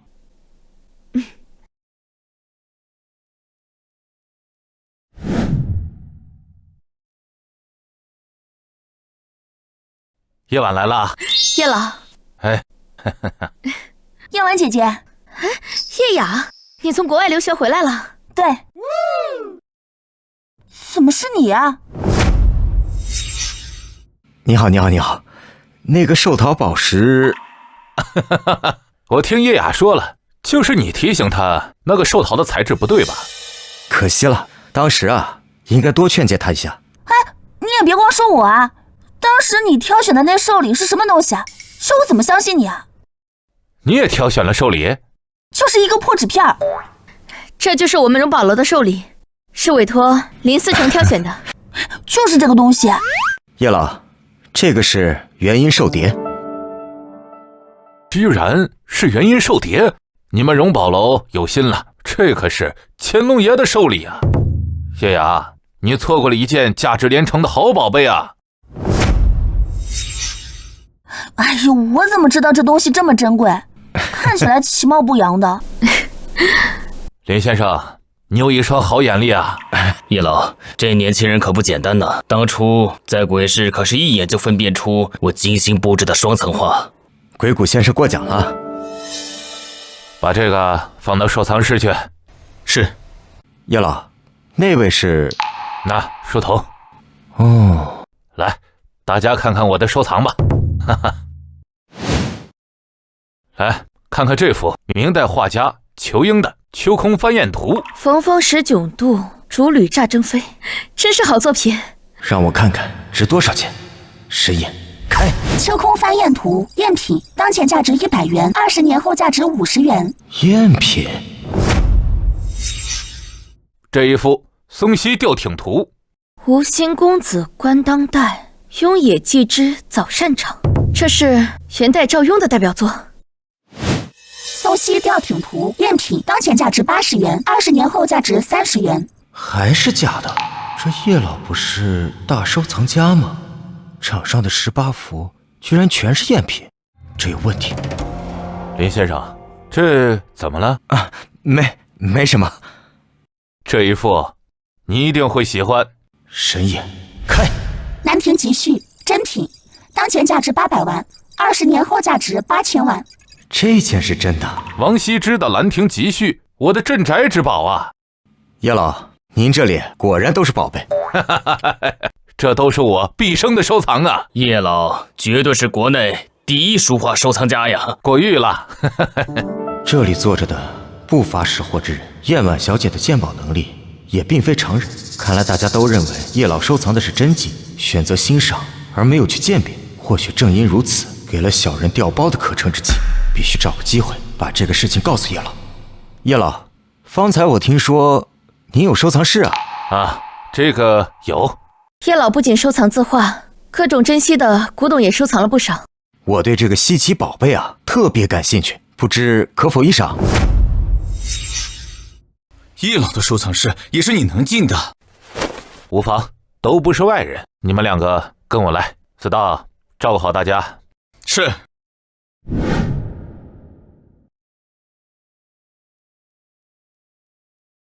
这些不会也是赝品吧？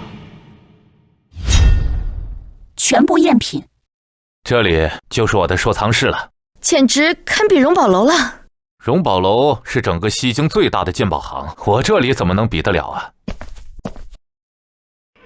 你关门干什么？我呢有个问题想问一下叶老。什么问题？这个是清朝的珐琅彩吧？没错。你看看。假的？嘘，这是珍宝楼送来的，怎么可能是假的呢？不止这一件，你再看看其他的。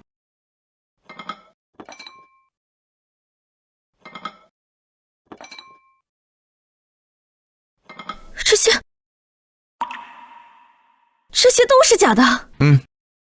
哎呦，叶老，先别约，现在还有个更重要的问题。还有，思成啊，你告诉我，这到底是怎么回事啊？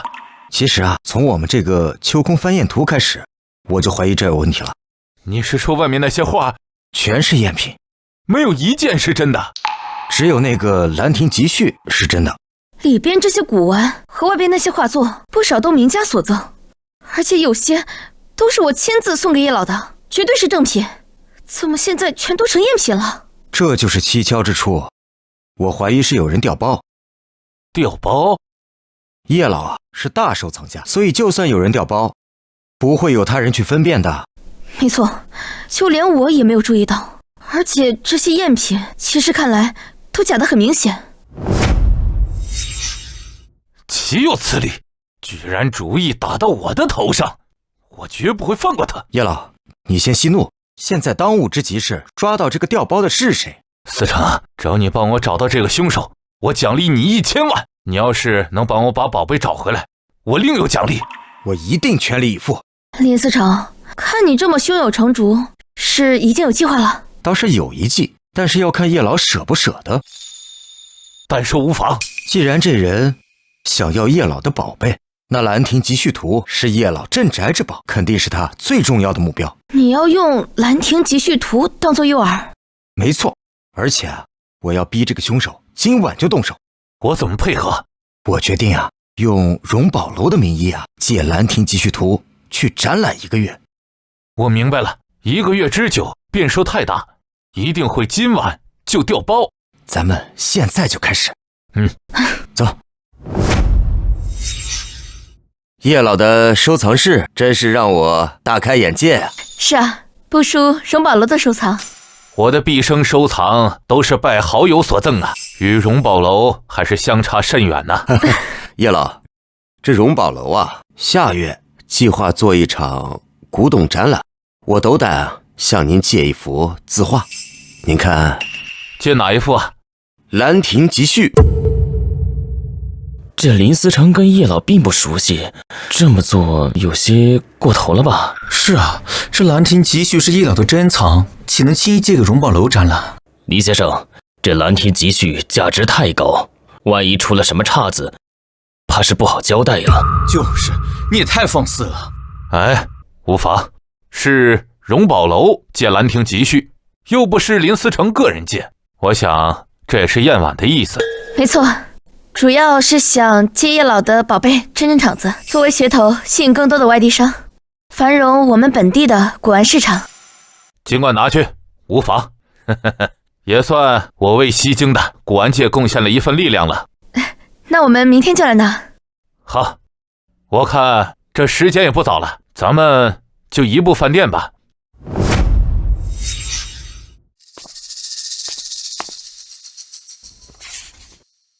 拿到了，被发现了。好你个窃贼，竟敢偷窃叶老的收藏！想跑，神烟开！哎呀，这股力量，神眼突破了。你是谁？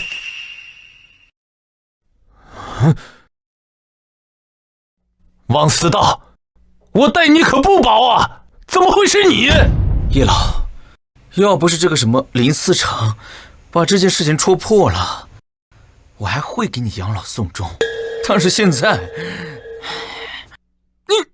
你要做什么？你们都得死！不好！天老小心！沈巍，说，把叶老的宝贝都藏到哪儿去了？我卖了。卖到哪里了？哎，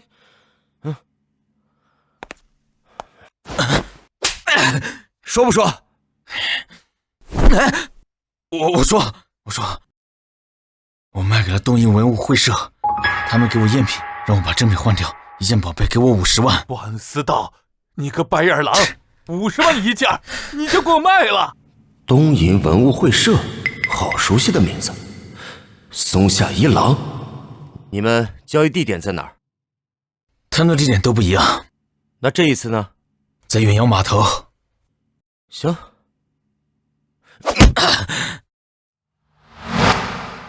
哎呦，你看看，50万一件，他就给我卖了。先别着急，还有机会。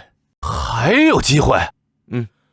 这个交易地点在远洋码头，估计这个东瀛文物会社是想将这兰亭集序还有其他的文物一起走私运出国，到时候夺回来就行。林思成，如果你能把我这些宝贝都找回来，这兰亭集序就是你的了。叶老，你先别着急，我去就会。燕婉，你照顾好叶老。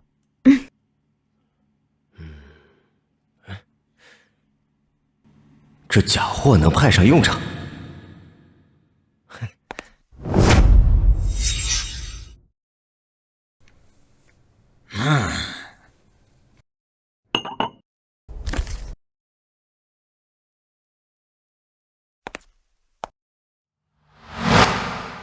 松下先生，这下我的业绩也超过你了。要不是出现一个混蛋，我早就把文物拿到手里了。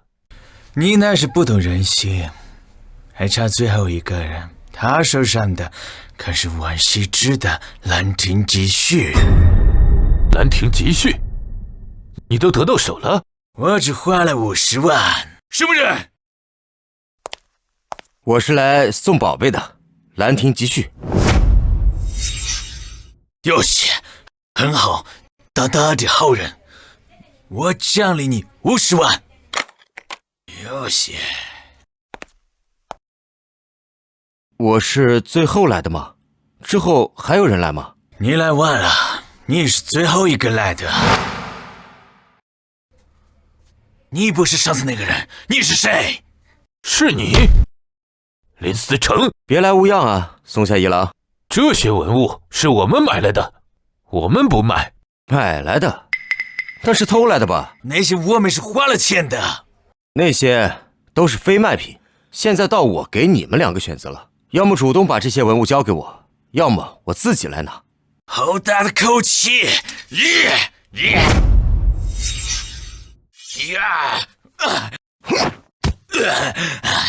生病！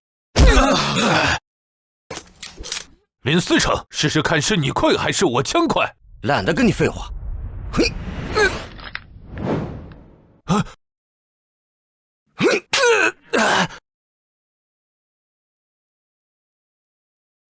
不敢！这是没完！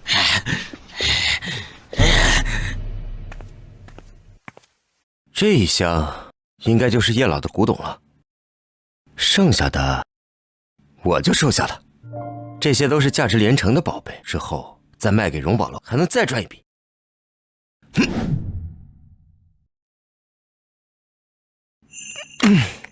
让你久等了，叶老，你快看看这些古董有没有少什么东西没有？哎呀，太好了，都在，你竟都找回来了。这1000万我都准备好了。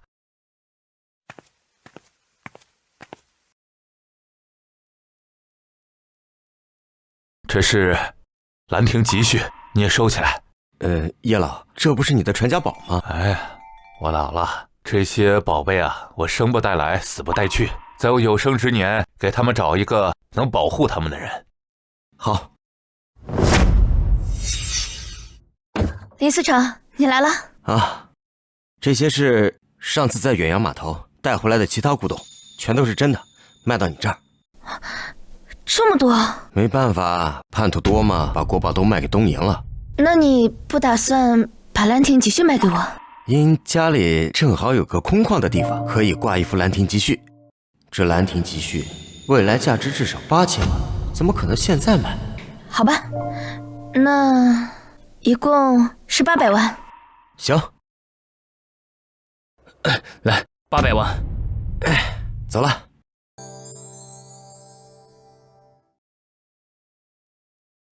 现在看就舒服多了，价值8000万的兰亭集序。哎呀，李先生，不好了！李先生，怎么了？珍宝楼联合了其他奸底商，要围剿荣宝楼。什么？走！黄彪，你什么意思？什么意思？这么长时间以来，你们荣宝楼垄断市场，把我们其他鉴宝行逼得根本没有生意。再这样下去，我们就要倒闭了。你要不要听听你们在说什么？这市场上优胜劣汰，不是再正常不过的事情。我不管，我们要活，我们要活！抵制荣宝楼一家独大，抵制荣宝楼一家独大！黄彪，你可真够不要脸的！你们珍宝楼赚的也不少了，带着这些老板在我这里要死要活，你是何居心？我是伸张正义。哟，这不是王彪吗？你这天天欺行霸市的，从你嘴里还能说出伸张正义这句话呢？李思成，你是荣宝楼独大的最大帮凶。这纹身那天晚上在远洋码头卖宝贝的是王彪。自从你的出现，这荣宝楼的藏品的流量扩大了将近10倍。可以这么说，这大半个京城古玩界的古董都进了荣宝楼。那你想怎么样？我要代替广大同行，向这荣宝楼发起挑战。斗宝！3日后，我们珍宝楼和荣宝楼各拿出3件藏品来比。如果我们赢了，你们荣宝楼必须吐出50件宝藏流入市场。如果我们赢了呢？你说，你们珍宝楼也要吐出50件古董流入市场，并且斗宝的3件宝贝要归我们荣宝楼。好。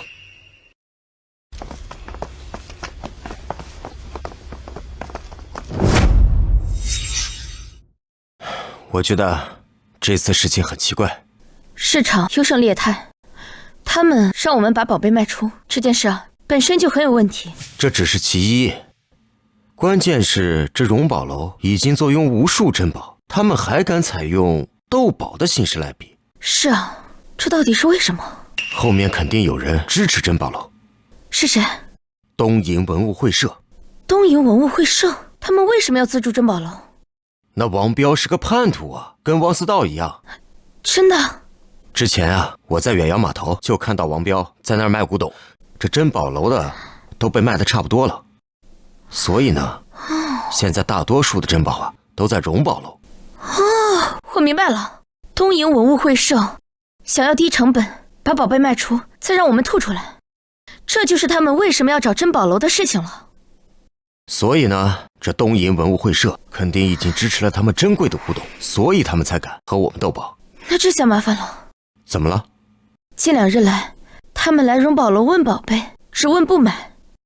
对手已经摸清我们的底细了，所以我们必须要找一件新的宝贝跟他们斗宝。时间还有3天，我们开免费鉴宝会，看看能不能收上来什么新宝贝。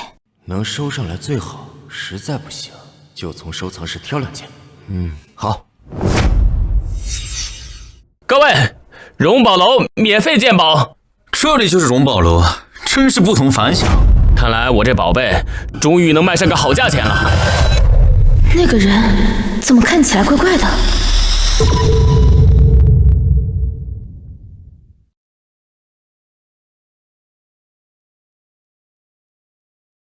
铜钱一共20枚，一共13000。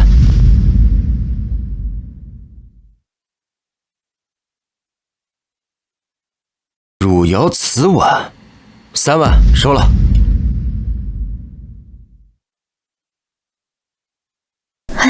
林思成，你看这个人。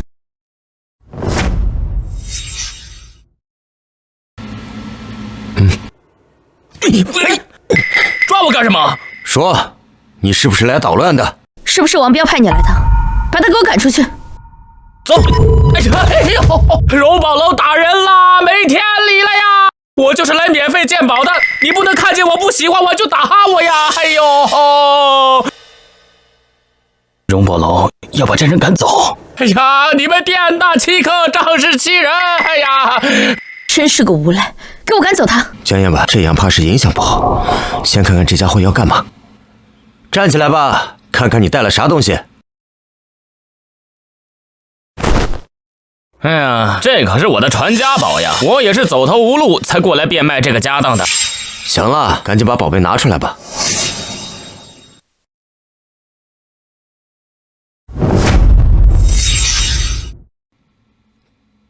扳指，神眼，开！李莲英翡翠扳指，赝品，清代，当前价值20万，20年后价值20万块。这时候李莲英翡翠扳指已经在博物院了，这个最多也就是个普通玉扳指。说吧，想卖多少钱？200万。你这翡翠扳指是个赝品，我们不收。你放屁！这可是我老祖宗留下来的李莲英的翡翠玉扳指，绝对是清代的。你是不是欺负人不懂行啊？我看那个就像是清代的。大家听我说啊，荣宝楼欺骗顾客，大家不要来这里卖，要卖呀就去珍宝楼卖。哎，林司长，我看这个确实是清代的。各位，这扳指呢确实是清代的，不过呢不是李莲英的扳指，只是普通的翡翠扳指，是个老假货，因此呢我只能按普通的翡翠扳指来收了。你说假就假呀，这上面可是刻着李莲英3个字呢。这还需要我跟你解释啊？那李莲英的扳指就在博物院里面呢，这博物院一个你一个，你比博物院还真呢。说的对，这就是假的。别以为我不知道你是谁，你就是珍宝楼派过来的间谍吧？你别胡说。回去告诉王彪，别以为勾结了外部势力就能赢。切！来，继续。来，各位，继续。小伙子，哎，能不能看看这壶？神眼开！曼生瓦当壶，真品，当前价值800万，20年后价值1亿。这是著名的西陵8家之一，清代陈曼生瓦当壶，上面还有他的刻字，错不了。20年后价值在1亿，无论如何必须拿下，这绝对是荣宝楼获胜的关键藏品。这是我的朋友临走前送给我的一个壶，说是出自名家之手。老先生，这壶呢是曼生瓦当壶，确实是真。您确定要出售吗？你看看能给多少钱吧。这壶的品相不错，我出300万。哇，值这么多呢！哎呦，这可是发财了！谢谢，妥善保管。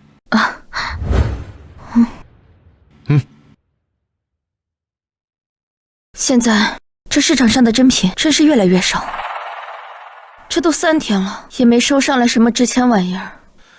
这样下去，别提斗宝了，能保本就不错了。别气馁呀！哎，燕文，你好好看看我给你的这个壶，那可是300万，用来斗宝肯定不行啊。这是陈曼生的瓦当壶。哎，我呀之前都没敢声张，这个至少值800万，而且还非常有升值空间。决定了，这就是第1件斗宝的藏品。